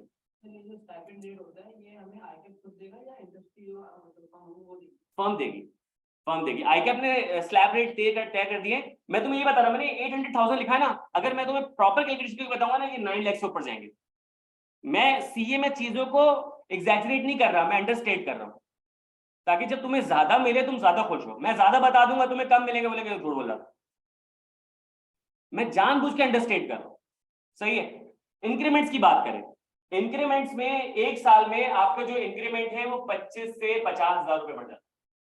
और देयर इज अ पॉसिबिलिटी आपको कंपनी मेंटेन्ड कार मिल जाए 100 लीटर फ्यूल के साथ, और आपको मेंटेनेंस भी कार की वही दे रहे होते हैं। तो जो मार्केट नॉर्म में जो गाड़ी चल रही है वो चल रही है कल्टस मिल जाती है, नई नहीं मिलती लेकिन मिल जाती है, और पॉसिबिलिटी नहीं भी मिल जाए। असल में वो गाड़ियां वगैरह जब अलॉट कर रहे होते हैं तो कुछ लोगों से दे के कर रहे होते हैं, सर गाड़ी तो मिल रही है। और जिस अभी जो हमें पता चल रहा है जो पेट्रोल के साथ होने वाला है, तो सर 100 लीटर फ्यूल दे दो, गाड़ी हम खुद खरीद लेंगे। तो 100 लीटर पर मंथ फ्यूल मिल रहा है, तो लोग क्या करेंगे, 50 लीटर जो है वो खुद डलवाएंगे, 50 लीटर बेचा करेंगे। तो ये हालात आ गए हमारे मुल्क के। तो सर ये आपको बेनिफिट मिल रहा है एक साल में, इतनी वैल्यू कर रहा है एक साल में। अब इसको अगेन कंपेयर करो किसी क्वालिफिकेशन से, तो अगर किसी और जैसे लेट्स सपोज फिर से बात करते हैं एमएस या एमबीए की बात करते हैं, डिग्री क्वालिफिकेशन की बात करते हैं, उसमें क्या होता है, कंपनी के नॉर्म्स होते हैं। कंपनी में क्या होता है कि लेट्स सपोज आपको बताया जाता है कि आपकी परफॉर्मेंस बहुत अच्छी ना, तो आपको इंक्रीमेंट मिलता है अप टू 15%, 20%, वैसे 15% से ऊपर नहीं होता, अप टू 15 है, 15% नहीं है। चलो बहुत ऑप्टिमिस्टिक हो जाते हैं, लेट्स सपोज अगर आपकी सैलरी जो है वो 50,000 रुपए की स्टार्टिंग, तो एक साल के बाद कितनी हो जाएगी, 57,500, ऐसा ही है। चलो 15% इंक्रीमेंट की बात कर रहा हूँ, अगर उससे कम हो तो फिर वो शायद 10% हो तो 55 हो जाएगी, उससे कम हो तो और भी कम हो जाएगी। लेकिन सर एक साल में 7,500 रुपए, नहीं सर मेरी तो सैलरी स्टार्टिंग 70,000 रुपए थी, तो 70,000 रुपए का अगर आप 15% निकाल लो तो 80,000 हो जाएगी, ऐसा ही है। 90 का अगर निकाल लो तो फिर आपकी 1,03,000 हो जाएगी, इससे ज्यादा नहीं हो सकती। 13,000, 10,000, 5,000, यहाँ बता रहा हूँ मिनिमम भी 25,000 का इंक्रीमेंट है, और गाड़ी भी मिल रही है। तो मैं आपको मिनिमम का बता इंक्रीमेंट। अब सर सवाल ही आता है, स्टार्टिंग सैलरी ये ज्यादा दे रहे हैं, स्टार्टिंग सैलरी ये ज्यादा दे रहे हैं, इंक्रीमेंट ये ज्यादा दे रहे हैं, कॉस्ट इनकी कम है, तो सर गेन क्या है, हमसे क्या रिक्वायर्ड कर रहे हैं। Total number of chartered accountant सिर्फ 13,500, पिछले 80 साल में सिर्फ 13,500 चार्टर्ड अकाउंटेंट है। ये कम है, ये कम है, डिफिकल्ट है, तो बच्चे पास कम कर रहे होते हैं, जो पास कर रहे होते हैं उनको फिर वैल्यू किया जा रहा होता है। अब इसकी एग्जांपल है डिमांड सप्लाई से। तुम में से कॉमर्स का कौन स्टूडेंट है, तुम लोग कॉमर्स के स्टूडेंट हो। फैक्टर्स ऑफ प्रोडक्शन की डिमांड सप्लाई होती है, फैक्टर्स ऑफ प्रोडक्शन में हम लेबर होते हैं, सही है, हम स्किल्ड लेबर में आ जाते हैं। अब जब स्किल्ड लेबर की डिमांड सप्लाई होगी तो डिमांड का मतलब क्या होगा कि मुझे 4 कंपनीज बुला रही होंगी, डिमांड कर रही होंगी, और सप्लाई का मतलब क्या है कि मैं यहाँ पे खड़ा हूँ। अब इसकी वजह से करो कि लेट सपोज आपके इकोनॉमी में 10 कंपनीज है और chartered days let suppose 1000 companies है और चार्टर्ड अकाउंटेंट 10 है। अगर मैं डिवाइड करता हूँ तो उसका मतलब है कि हर एक चार्टर्ड अकाउंटेंट को 100 कंपनीज बुला रही होगी। तो नेगोशिएशन पावर किसके पास, बार्गेनिंग पावर किसके पास होगी, चार्टर्ड अकाउंटेंट के पास। ऐसा ही है, क्या मैं इस कंपनी में जा रहा हूँ, मुझे इस कंपनी में बुला लो तो मैं 10,000 रुपये ज्यादा लूंगा, इस कंपनी में बुला लो तो मैं गाड़ी लूंगा, इस कंपनी में मैं फ्यूल लूंगा, फला लूंगा, इसके पास बार्गेनिंग पावर है। ऑन द कॉन्ट्ररी हमारे पास जो बाकी क्वालिफिकेशंस है उसमें गली नुक्कड़ पे यूनिवर्सिटीज बनी हुई है, उसकी जो अपनी अथॉरिटी है जैसे एचईसी है, पीईसी है या कोई और काउंसिल है, वो क्या कर रही है कि पीएमडीसी है, वो क्या कर रही है कि वो लाइसेंस पे लाइसेंस दिए जा रही है, यूनिवर्सिटीज पे यूनिवर्सिटीज खुल रही हैं, वो बच्चे पे बच्चा इंटेक कर रही है, पास पे पास कर रही है, तो बच्चे पास आउट होते जा रहे हैं। अब इतने बच्चे पास आउट हो गए तो मुझे बताएं मार्केट में जॉब कहाँ होगी। अब उसकी एग्जांपल ऐसे कि मार्केट में 100 कंपनीज हैं और 1000 बच्चे अप्लाई कर रहे हैं। अब 1000 बच्चे अप्लाई कर रहे हैं, इसका मतलब कि हर 10 बच्चा एक कंपनी में अप्लाई कर रहा होगा, तो इसका मतलब अब बार्गेनिंग पावर कंपनी के पास है। कंपनी बोलेगी भाई ये मुझसे 50 मांग रहा है और तुम क्या मांग, तो वो बोलेगा यार 50 मांग रहे, काम करता हूँ, जॉब चली जाएगी, मैं 45 पे काम करता हूँ, अपनी मार्केट तोड़ना शुरू कर देंगे।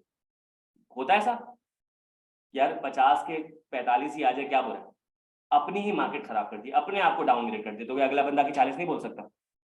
अब कोई आके 40 35 करके कोई ना कोई 35 पे जॉब ले लेगा, लेकिन वो फ्रस्ट्रेट नहीं होगा कि यार मेरी वैल्यू तो 50 60 की थी, मैं काम कर रहा हूँ 35 पे, शुरू में 2 महीने तो अल्लाह का शुक्र अदा करेगा जॉब लग गई, लेकिन जब जॉब लग जाती है तो हमारी ख्वाहिशात बढ़ने लगती है। हमारा अगला सवाल आता है यार इंक्रीमेंट क्यों नहीं हो रहा? पहले तुझे 3 महीने पहले जॉब भी नहीं मिल रही थी, अब इंक्रीमेंट की, ये इंसानी फितरत है, मेरे साथ भी होगा ऐसे। तो हम ऐसी क्वालिफिकेशन की तरफ ना जाए जहाँ पे ये चक्कर ही ना हो। सही कह रहा हूँ कि नहीं कह रहा? तो ये आपके पास एक और चीज मौजूद है। तो सर अगला सवाल ये है कि इस 13,500 में कैसे आए? तो बहुत कम नंबर है, उस पर इंशाल्लाह हम बात करेंगे, पहले मैं बेनिफिट्स की बात करूंगा। फिर एक और सवाल आता है, आपके पास कि सर इसकी ग्लोबल मार्केट क्या है। एक और सवाल आता है ग्लोबल मार्केट क्या है। आईकैप की वेबसाइट पे जाओगे तो आईकैप ने क्लेम किया है 180 कंट्रीज में रिकॉग्नाइज्ड, जितनी भी इंटरनेशनल बॉडीज है उन सबका मेंबर है, जो अकाउंटिंग बॉडीज है उन सबका मेंबर है, उन सबके साथ डिस्कशन मीटिंग वगैरह हो रही होती है। इनका करिकुलम जो है वो डिजाइन हो रहा होता है दूसरे, जैसे ICAEW है, ACCA है, CPA है, उनके करिकुलम के हिसाब से ये मोल्ड हो रहा होता है। ये अपने आप को चेंज करता है, दुनिया के हिसाब से चेंज करता है।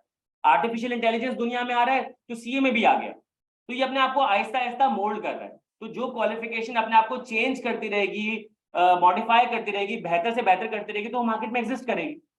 ऐसी कितनी सारी क्वालिफिकेशन है, मैं आपसे बिल्कुल डायरेक्टली बात करूं, अनफॉर्चुनेटली जितनी बार मेरी लोकल क्वालिफिकेशन है वो खत्म होने पर आ गई है। क्यों खत्म होने पर आ गई है? क्योंकि उन्होंने अपने आप को मॉडिफाई नहीं किया। बीकॉम की बात करें, आज से 30 साल पहले बीकॉम की इतनी वैल्यू हुआ करती थी, उनको रिश्ता भी मिल जाता था। और दूसरा ये भी है कि बीकॉम की बेसिस पे आपके CA का 50% एग्जाम हो जाते थे कोर्सेज, 50% एग्जामिशन मिल जाती थी। और अब क्या है, कि बीकॉम की बेसिस पे PRC भी एग्जाम नहीं होता। PRC 6 महीने का है, और जो बीकॉम तो खैर बीकॉम नहीं है, वो ADC हो गया। तो ADC का ड्यूरेशन वैसे तो 2 साल का है, लेकिन इन रियलिटी 3 साल का है। सर 3 साल का कैसे? इंटरमीडिएट का एकेडमिक ईयर खत्म होता है जून जुलाई में, ADC का शुरू होता है दिसंबर में, 6 महीने का गैप आ गया। एडमिशन लोगे, अगले दिसंबर में पेपर दोगे, 1.5 साल हो गए पार्ट 1 को, पार्ट 2 के पेपर 1 साल के बाद दोगे, 2.5 साल हो गए, रिजल्ट अल्हम्दुलिल्लाह आता है 6 महीने के बाद, 3 साल हो गए। सर 2 साल की क्वालिफिकेशन को 3 साल में करता हूं मैं, उसके बाद मैं PRC स्टार्ट करूं, तो मैं PRC 18 साल की उम्र में स्टार्ट करता हुआ अच्छा लगूंगा या 21 साल की उम्र में स्टार्ट करता हुआ अच्छा लगूंगा? हमारी लाइफ एक्सपेक्टेंसी क्या है? 60 साल एवरेज है। तो अगर मैं 21 साल की उम्र तक सिर्फ जो है वो बीकॉम करता रहूंगा, उसके बाद CA स्टार्ट करूंगा, 5 साल उसमें लगाऊंगा, तो मैं तो अल्लाह माफ करे मरने की उम्र तक आ गया, तो मैं कमाऊंगा कब? ये सारी चीजों को प्लान करनी पड़ेगी। जैसे CA के 5 साल प्लान किया, फिर जिंदगी को प्लान करना पड़ेगा, फिर वो अल्लाह की मर्जी है कि जितनी जिंदगी हो क्या हो, लेकिन हम अपने हिसाब से तो प्लानिंग करें। ऐसा है कि नहीं है? तो यहाँ पे ये बात आ जाती है कि बहुत सारी क्वालिफिकेशन ऐसी जो अपने आप को चेंज नहीं करती, ये अपने आप को चेंज करती है। मैंने आज ग्लोबल मार्केट की बात की। आप ऑस्ट्रेलिया चले जाओ, आप मिडिल ईस्ट चले जाओ, आप यूरोपियन कंट्रीज चले जाओ, चार्टर्ड अकाउंटेंट्स वहां पे काम कर रहे हैं, और ACCA क्वालिफाइड्स के साथ काम कर रहे हैं, ICAEW क्वालिफाइड्स के साथ काम कर रहे हैं, और इंडियन चार्टर्ड अकाउंटेंट से हमारे लेवल बहुत बेहतर है, अफ्रीकन चार्टर्ड अकाउंटेंट से हमारा लेवल बहुत बेहतर है। तो जितनी भी ग्लोबल बॉडीज होती है ना, जैसे institute of chartered accountant of Pakistan ICAP, institute of chartered accountant of India ICAI, institute of chartered accountant of South Africa ICASA, institute of chartered accountants of England and Wales, तो सबके ICA शुरू में नजर आ रहा है। हर मुल्क की अपनी बॉडी होती है। अल्हम्दुलिल्लाह हमारा ICAP बहुत सारे ममालिक से बेहतर है, कुछ से कम है, लेकिन जाहिर सी बात है इतनी बड़ी दुनिया जहाँ पे हम लोग हर चीज में वर्स्ट रैंकिंग में आ रहे होते हैं, चार्टर्ड अकाउंटेंसी क्वालिफिकेशन हम बेहतर रैंकिंग में, क्योंकि हमारी जो ICAP की बॉडी है वो अपने आपको मॉडिफाई करती रहती है, तो ग्लोबल रैंकिंग में हमारे। अच्छा सर, और स्टैटिस्टिकली बताता हूँ, 13,500 चार्टर्ड अकाउंटेंट है। मैं तुम्हें इंशाल्लाह ग्रुप में एक रिपोर्ट शेयर करूंगा जो कि ICAP की अपनी खुद की रिपोर्ट है। तकरीबन 9,000 चार्टर्ड अकाउंटेंट्स एक्टिव है। सर तो बाकी के 4,000 अकाउंटेंट वो अपनी उम्र के साथ इनएक्टिव हो गए होंगे, तो अब ये बचे, ये जिंदा है। तो इन चार्टर्ड अकाउंटेंट्स में से तकरीबन 2.7 के चार्टर्ड अकाउंटेंट्स अब्रॉड में, मतलब इतने सारे chartered accountants abroad, almost 30% chartered accountants abroad में बैठे। तो 30% चार्टर्ड अकाउंटेंट अब्रॉड में बैठे, यानी कि आपका CA करके 30% चांस बन जाता है अब्रॉड में चले जाओ। ये स्टैटिस्टिक अगर आप BBA में लगाओ, MBA में लगाओ, BS में लगाओ, बीकॉम में लगाओ, तो कितने बाहर होंगे? 5,000, 10,000, 20,000, और सर पास हुए भी तो कोई लाखों हो गए, तो कोई 2, 1, ½ % बनता होगा। तो यहाँ पे 30% चार्टर्ड अकाउंटेंट्स अब्रॉड में बैठे, तो आपका भी चांस बन सकता है। अब्रॉड जाके सर फायदा क्या है? सबसे बड़ा फायदा एक्सचेंज रेट, और जो अभी गेम चल रहा है, पाउंड मेरे ख्याल से 313 पे पहुंच गया, डॉलर शायद 270 पे आ जाएगा आज, तो वहां यहाँ पे तुम ₹1 कमाते हो, वहां पे $1 कमाओगे तो 270। तो वहां पे सैलरीज होती है 5,000, $10,000, $15,000। तो सर $10,000 का मतलब क्या हो गया, सोचो तो सही, मल्टीप्लाई तो करो 270 से। तो वहां पे आप बैठ के कर सकते हो काम। सर वो हमें क्यों रखेंगे, हम उनको सस्ते पड़ते हैं, हम सबसे चीप लेबर है ना। अगर लेट सपोज वो अपने किसी बंदे को $12,000 दे रहा है और वो बंदा नखरे कर रहा है, हमारा वाला तो 10,000 में नाचेगा। ऐसा है कि नहीं है, क्योंकि पाकिस्तान में जो भेजेगा तो कन्वर्ट हो गए तो यहाँ पे लखपति हो जाएंगे वो लोग, जो रोज की अमाउंट, हर महीने की अमाउंट आ रही होगी। तो यहाँ पे लेबर चीप है और यहाँ पे लेबर कॉम्पिटेंट है, तो लोग प्रेफर कर रहे होते हैं। फिर सर एक और बेनिफिट चार्टर्ड अकाउंटेंसी का, वो बेनिफिट ये है कि ये सारे सेक्टर्स में मौजूद है। आप डॉक्टर बन जाओ, सही है, आप डॉक्टर बन जाओ, आप डेंटिस्ट बन जाओ, आप सर्जन बन जाओ, आप फिजियोथेरेपिस्ट बन जाओ, आप और भी बहुत सारे मेडिकल में फील्ड होती है, आप इंजीनियर बन जाओ, आप आईक्यू स्कूल ऑफ फाइनेंस आओ, आप बोले यार कि मुझे यहाँ पे ना वो क्लिनिक चलाना है, नहीं पॉसिबल, ऐसा ही है। लेकिन लेट सपोज अगर आप चार्टर्ड अकाउंटेंट बन जाओ, आप बोले आपको मुझे जाके पढ़ाना सीए, पॉसिबल है। आप डॉक्टर बन जाओ, आप जाके इकरा यूनिवर्सिटी में चले आओ, बोले यार मुझे यहाँ पे क्लिनिक खोलना है, बोलेंगे ये हमारा बिजनेस, नेचर ऑफ बिजनेस नहीं है। चार्टर्ड अकाउंटेंट बोलेगा टीचिंग करना शुरू कर देगा, एडमिन का हेड बन जाएगा, फाइनेंस का हेड बन जाएगा, ऐसा ही है। आप लेट सपोज कोई ऐसी कंपनी में चले, ट्रेडिंग कंपनी है, दराज में चले जाओ, तो दराज का सीएफओ कौन होगा, चार्टर्ड अकाउंटेंट, सही है। लेकिन वहां पे मेडिकल डॉक्टर का क्या क्या फायदा है, नहीं है। तो इसका मतलब क्या है कि हर सेक्टर में, आगा खान में डॉक्टर्स हैं, सही है, लेकिन आगा खान में चार्टर्ड अकाउंटेंट्स भी हैं, उनके जो फाइनेंसेस वगैरह को कौन देख रहा होगा, सही है। सर ये जो के इलेक्ट्रिक है, वहां पे इलेक्ट्रिकल इंजीनियर्स हैं, लेकिन फाइनेंस में कौन बैठा है, चार्टर्ड अकाउंटेंट। चार्टर्ड अकाउंटेंट उनका फाइनेंस देख रहे हैं, उनका सप्लाई चेन वगैरह देख रहे हैं। तो सर हर सेक्टर में मौजूद है। कौन कौन से सेक्टर्स है, एफएमसीजी में मौजूद है, इसके अलावा आपके पास टूरिज्म में मौजूद है, फिर आईटी के सेक्टर में मौजूद है, फिर पावर सेक्टर में मौजूद है, टेक्सटाइल में मौजूद है, टूरिज्म में मौजूद है, फिर ट्रैवल में मौजूद है, फिर ऑयल एंड पेट्रोल में मौजूद है। इतने सेक्टर्स हैं, सब में चार्टर्ड अकाउंटेंट मौजूद है। मैं आपको लिस्ट दूंगा पूरी, ये जो बाकी के बचे हुए चार्टर्ड अकाउंटेंट्स है ना जो पाकिस्तान में बैठे हैं, मैं आपको सेक्टर वाइज लिस्ट दूंगा, मौजूद है। और सर ये अब्रॉड में जो बैठे हुए हैं, इसमें ज्यादातर कौन है, मैंने आपको शुरू में क्या बताया था, once you become a chartered accountant you are called ACA. After 10 years of your qualification, मतलब पोस्ट क्वालिफिकेशन एक्सपीरियंस अगर आपका 10 साल हो जाए, you become FCA, fellow chartered accountant. तो सर फेलो चार्टर्ड अकाउंटेंट सुनने में बहुत बूढ़ा आदमी लग रहा होता है, लेकिन अगर let suppose you qualify at the age of 22, 23, 24, तो सर मैं 10 साल के बाद 33-34 का होऊंगा। मैं लगता बूढ़ा हूं, लेकिन 33-34 बहुत अच्छी एज होती है। तो 33-34 साल का बंदा जब अब्रॉड में बैठा हुआ होता है, तो उसकी एवरेज सैलरी क्या होगी, कोई नंबर थ्रो करेगा पाकिस्तानी रुपीस के हिसाब से, कोई नंबर बताएगा मुझे क्या होगी एवरेज सैलरी, क्या होगी उसकी, 20 to 30 के बीच में, 20 to 30 लाख, 20 to 30 लाख के। और जब अधेड़ उम्र पे पहुंच जाते हैं, लेट सपोज 40 से 45 की रेंज में पहुंच जाते हैं, तो मैंने लोगों को देखा है 50 लाख से 1 करोड़ पर मंथ कमाते हुए देखे। मैं आपको एग्जाम्पल्स दे सकता हूँ। तो सर ये पावर है, तो ये चार्टर्ड अकाउंटेंसी आप लोगों के लिए।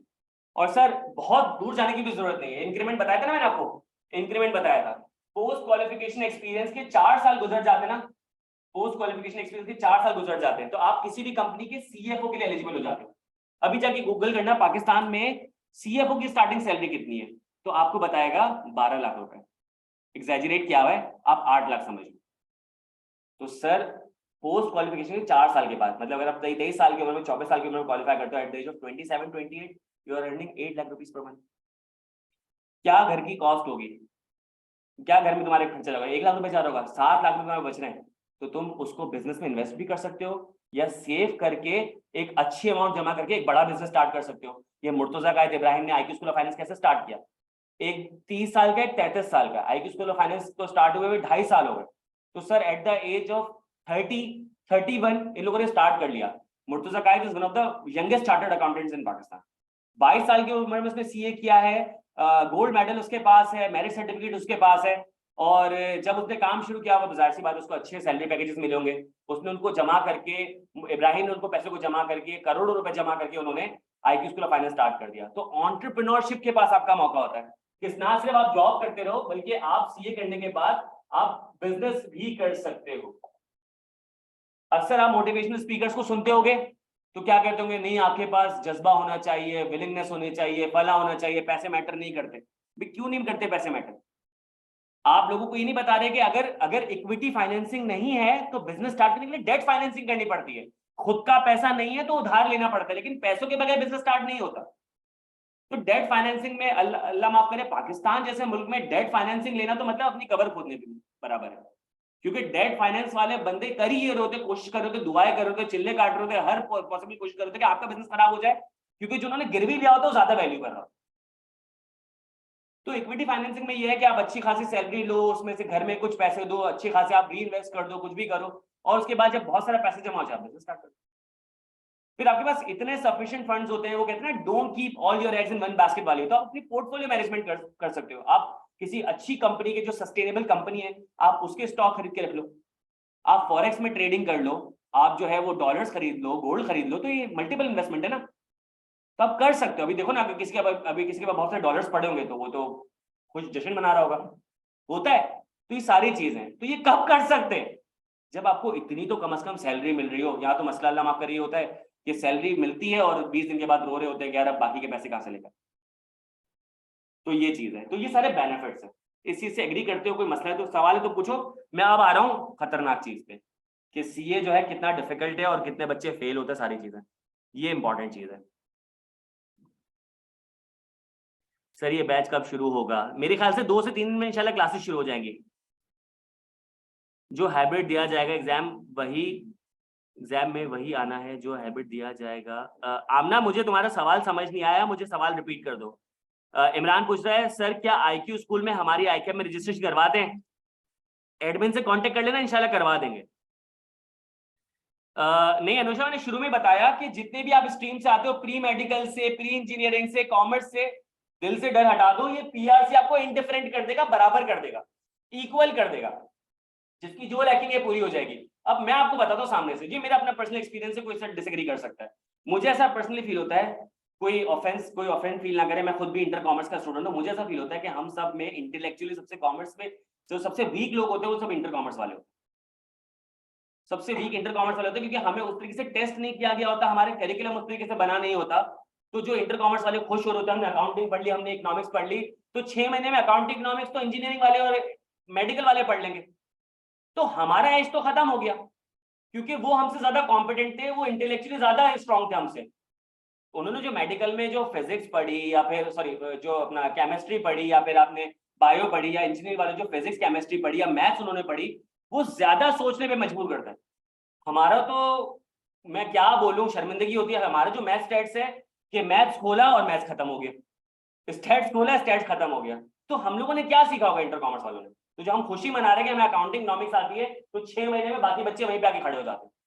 तो मैं आप लोगों को सही कह रहा हूँ कि अगर आप इंटर मेडिकल के हो या फिर इंटर प्री इंजीनियरिंग के हो तो घबराने की जरूरत नहीं है, आप लोग हमारे साथ बराबर हो जाओगे 6 महीने बाद। हाँ, हम इंटर कॉमर्स वालों को थोड़ी सी ज्यादा एफर्ट करनी पड़ेगी, हमें ज्यादा जान मारनी पड़ेगी, क्योंकि जो हकीकत है इसको कहते हुए घबराना नहीं चाहिए, और इससे दिल भी वो छोटा नहीं करना, कोई मसले की बात नहीं है, इतना ज्यादा फर्क नहीं है, हो जाता है बराबर। लेकिन मैं ये बता रहा हूँ कि 2 साल हमारे खराब कर दिए गए, जो 2 साल हमारे खराब कर दिए गए। अब ये जाके इंटर वालों को कौन बताएगा, बोर्ड वालों को कौन बताएगा कि भाई बच्चों का करिकुलम स्ट्रॉन्ग करो, उनको कुछ जरा प्रोसेस करने के लिए चीजें तो दो। सीधी सीधी इक्वेशन दे दी जाती है, 2 + 2 बोलते 4। अब ये करेंगे हम लोग जाके बैठ के, इक्वेशन दे देते हैं, वर्ड प्रॉब्लम भी नहीं देते कि हम इक्वेशन बनाए ड्राइव करें। हमें इक्वेशन ड्राइव करनी नहीं आती, इंटर कॉमर्स वाले करते हो ना। इंजीनियरिंग वाले कौन, इंजीनियरिंग वाला है कोई यहाँ पे? तुम्हें वर्ड प्रॉब्लम्स दिए जाते हैं, हमें इक्वेशन दी जाती है। असल तो यही है ना, वर्ड प्रॉब्लम से इक्वेशन में कन्वर्ट करना मुश्किल है, इक्वेशन को तो कैलकुलेटर पे डाल के सॉल्व कर लो। तो हम कैलकुलेटर है और तुम लोग कंप्यूटर। तो ये तुम्हारे सवाल का जवाब है। क्या कह रहे हैं? आपके सिलेबस से पेपर आउट तो नहीं होगा। देखो भाई, पेपर 100% भी आउट आ सकता है। अब ये कॉन्टेक्स्ट में सिलेबस है नहीं है, ये बच्चों वाली बात है। पेपर 100% आउट भी आ सकता है, मैं साफ साफ कह रहा हूँ। और मैं सिर्फ आईक्यू की बात नहीं कर रहा, मैं हर आरईटी की बात कर रहा हूँ, पेपर आउट आता है, सारी चीजें। आपको तैयारी करनी है पेपर को उसके हक के हिसाब से, जो उसका हक बनता है आपको उतना पढ़ना पड़ेगा। अब सिर्फ कोर्स से पेपर नहीं आता, आप मैगजीन्स पढ़ना शुरू करो, बिजनेस मैगजीन्स पढ़ना शुरू करो, विकिपीडिया पढ़ना शुरू करो। जितना आप पढ़ना शुरू कर सकते हो, जितना मुताला कर सकते हो बिजनेस का, अकाउंटिंग का, फाइनेंस का, अब करना शुरू करो। अभी ऐसी चीजें नहीं आती है। लेट सपोज अगर तुम इंट्रोडक्शन टू बिजनेस पढ़ रहे हो और अभी जो करंट सिनेरियो चल रहा है उसमें बिजनेस के 4 सवाल आ गए, तो ये थोड़ी बोलोगे आउट ऑफ कोर्स आया। तो अब आपको कोर्स के बाहर भी सवाल आ सकता है। अब ये इंटरमीडिएट वाली जो है ना हरकत है फिलहाल अब छोड़ दो। ये मैं स्कॉलरशिप का बताता हूं अभी। सर जी मैं न्यूमेरिकल पार्ट, सीए में न्यूमेरिकल पार्ट भी होता है, थ्योरेटिकल पार्ट भी होता है, दोनों का एमलगेमेशन भी होता है, सब मिक्स एंड मैच है। तुम्हारी किस्मत में हुआ तो तुम्हारे पास सारे पेपर थ्योरेटिकल नेचर के आ सकते हैं, तुम्हारी किस्मत में हुआ तुम्हारे पास सारे पेपर न्यूमेरिकल नेचर के आ सकते हैं। आईकैप हर बार हर पेपर को अलग तरीके से डिजाइन करके देता है। जैसे एक पेपर है ऑडिटिंग का, ऑडिटिंग प्योर थ्योरेटिकल पेपर है, लेकिन अगर आईकैप चाहेगा उसमें न्यूमेरिक डाल के दे सकता है। आप कंप्लेन नहीं कर सकते, आपको हर एस्पेक्ट से तैयार करना है पेपर को। सर एक और सवाल होता है, सर मैं रोड लर्निंग पे बेस करूं या मैं सर कॉन्सेप्चुअल लर्निंग करूं? आपको दोनों करनी पड़ेगी। आप कॉन्सेप्चुअल तैयार करके गए, उन्होंने बुक से सीधा सीधा पेपर दे दिया, आपको सिर्फ कॉपी पेस्ट करना था, फंस गए। आपने बुक से तोते की तरह रट के चले गए, पता चला सब कॉन्सेप्चुअल था, फंस गए। तो हर चीज की तैयारी करनी पड़ेगी। ठीक है, कोई सवाल तो नहीं है? अब डिफिकल्टी पे आ जाते हैं। अब डिफिकल्टी को लिखने की जरूरत नहीं है। सीए में जो आपका पास पीआरसी लेवल है, कोई अगर कैलकुलेटर निकाल ले तो इसमें पासिंग परसेंटेज होता है 80। सही है, 100 बच्चे अगर स्टार्ट करते हैं सीए तो 80 बच्चे पास आउट कर जाएंगे। सही है, फिर इस 80 जब ये आगे जाएंगे तो यहाँ पे जो पासिंग परसेंटेज है वो एवरेज है 50। सही है, 80 वो जो जाएंगे तो 80 में से कितने बच जाएंगे? 40। अब ये 40 आगे जाएंगे, अब ये 40 आगे जाएंगे तो सीफैब में पासिंग परसेंटेज हो जाता है तकरीबन कोई 25। तो कितने आगे गए? तो गए 10 आगे गए। सही है, और फिर सीफैब वाले 50% बच्चे पास कर लेते, इसका मतलब है 5। कितने ने स्टार्ट किया था? कितने पास आउट हुए? तो रियलिटी में सी का पासिंग परसेंटेज कितना हुआ? 5%। ये तो सर ये 5.5 साल में 5 साल में 5 बच्चे पास कर लेंगे, तो इसका मतलब क्या हम जीना छोड़ दें, मर जाए? नहीं, ये फर्स्ट अटेम्प्ट। अगले अटेम्प्ट में और बच्चे आएंगे तो वो अगले अटेम्प्ट में जो 5 बच्चे फर्स्ट अटेम्प्ट वाले वो पास कर रहे होंगे तो 10 बच्चे होंगे जो सेकंड अटेम्प्ट में पास कर रहे होंगे। तो सेकंड 5.5 साल में कितने बच्चों ने सीए कर लिया? 15। फिर उसके बाद 6 साल में कुछ 5 बच्चे और पास आउट हो जाएंगे तो 20। फिर ये तो सर सीए जो है ना वो वेरी करता है 5 साल से 6.5 साल के तक। अगर इसमें कर लेते हो ना तो ये मेरा अपना पर्सनल बिलीव है और मैं इस पे बड़ा इस पे एडवोकेट करता हूँ इस चीज को कि बहुत अच्छा नंबर है, कोशिश करो इसके लिए, लेकिन इतना क्वेश्चन रखो क्योंकि बीबी और एमबीए को भी हम 6 साल देते हैं। हम मेडिसिन में जा रहे होते हैं तो एमबीबीएस 4 साल का होता है, 1 साल की हाउस होती है, 5 साल हो जाते हैं, लेकिन तुम लोग अभी जनरल फिजिशियन बने होते हो। ऐसा ही है, फिर एफसीपीएस पार्ट 1 देते हैं, फिर एफसीपीएस पार्ट 2 देते हैं, तकरीबन ये 4 साल का गेम है। तो 9 साल जब तुम एमबीबीएस में देते हो तो यहाँ पे अगर तुम 4 साल दे दो, 5 साल सॉरी 5.5 6 साल दे दो तो क्या ज्यादा बेहतर नहीं है? स्टार्टिंग सैलरी तुम्हारे सामने, सारे तुम्हारे पास बेनिफिट्स हैं। Once you become a chartered accountant, चाहे 5 में किया हो, 5.5 में किया हो, 6 में किया हो, 6.5 में किया हो, आपको वही इज्जत, वही मुकाम, वही पैसे मिलते हैं जो बाकी चार्टर्ड अकाउंटेंट। फिर मैं ये बता रहा हूँ कि यहां से तो 40 गए ना, तो यहां तक तो तुम आसानी से पहुंच जाओगे, यहां पे थोड़ा समझता हूं। तो यहाँ पे क्यों बच्चा फेल होता है? अब देखो पीआरसी है आपके पास, दिन में कितने घंटे? 24। सही है, दिन में 24 घंटे। पीआरसी का एक पेपर होता है एवरेज 60 घंटे का, 60 आवर्स। सही है, प्रोफेशनल क्वालिफिकेशन में जिस पेपर को आप क्लास आवर्स देते हो उतने ही आप होमवर्क आवर्स देते हो। तो एक पेपर 60 कितना हो गया? 120 घंटे का। 5 पेपर कितने हो गए? 5 पेपर कितने हो गए? 600 घंटे। सही है, 600 घंटे के पेपर हो गए। तो 600 घंटे के पेपर है, 6 महीने आपके पास मौजूद है, चलो 5 महीने आपके पास मौजूद है, 5 महीने आपके पास मौजूद है। और अगर आप लेट सपोज एक पेपर को टोटल दिन में आप 8 घंटे दे देते हो, अगर आप 8 घंटे दे देते हो तो 10 दिन में कितने घंटे दिए आपने? 80। सही है, 80 घंटे दिए। 20 दिन में, एक महीने में कितने दिए आपने? 240 घंटे दिए। और 2 महीने में कितने दिए आपने? 480। 3 महीने में आपने कितने दिए? तकरीबन 720। कितने घंटे चाहिए थे? 600। कितने दे दिए? 3 महीने में आपने कितने दे दिए? 720। आपने ज्यादा दे दिए। मैंने क्या कहा था? 3 महीने में पढ़ा जा सकता है। मैंने सच बोला था झूठ बोला था? सर 8 घंटे क्या बात कर रहे हैं, क्या करूंगा मैं? तो भाई तुम्हारे पास दिन में 24 घंटे, क्लास आवर्स भी हैं, घर पे पढ़ने का लेट्स वो 6 घंटे की क्लास हो रही है, 2 घंटे घर पे पढ़ लो, 8 घंटे हो गए। कितने घंटे बचे? 16 घंटे। सर मैं तो सोता बहुत ज्यादा हूँ। 8 घंटे सोते हो गए, 9 घंटे सोते हो गए, चलो तुम 9 घंटे सो जाओ, कितने घंटे बचे तुम्हारे पास? 16 घंटे में से 9 चले गए, तब भी 7 घंटे बचे हैं। सर मैं तो जो है वो दोस्तों में बैठता हूँ, 2 घंटे बैठ जाओ, उसके बाद कितने बच गए, 5 घंटे बच गए। सर नमाज खाना पीना उसके 2 घंटे निकाल दो, सर उसके बाद भी मेरे पास 3 घंटे बचे।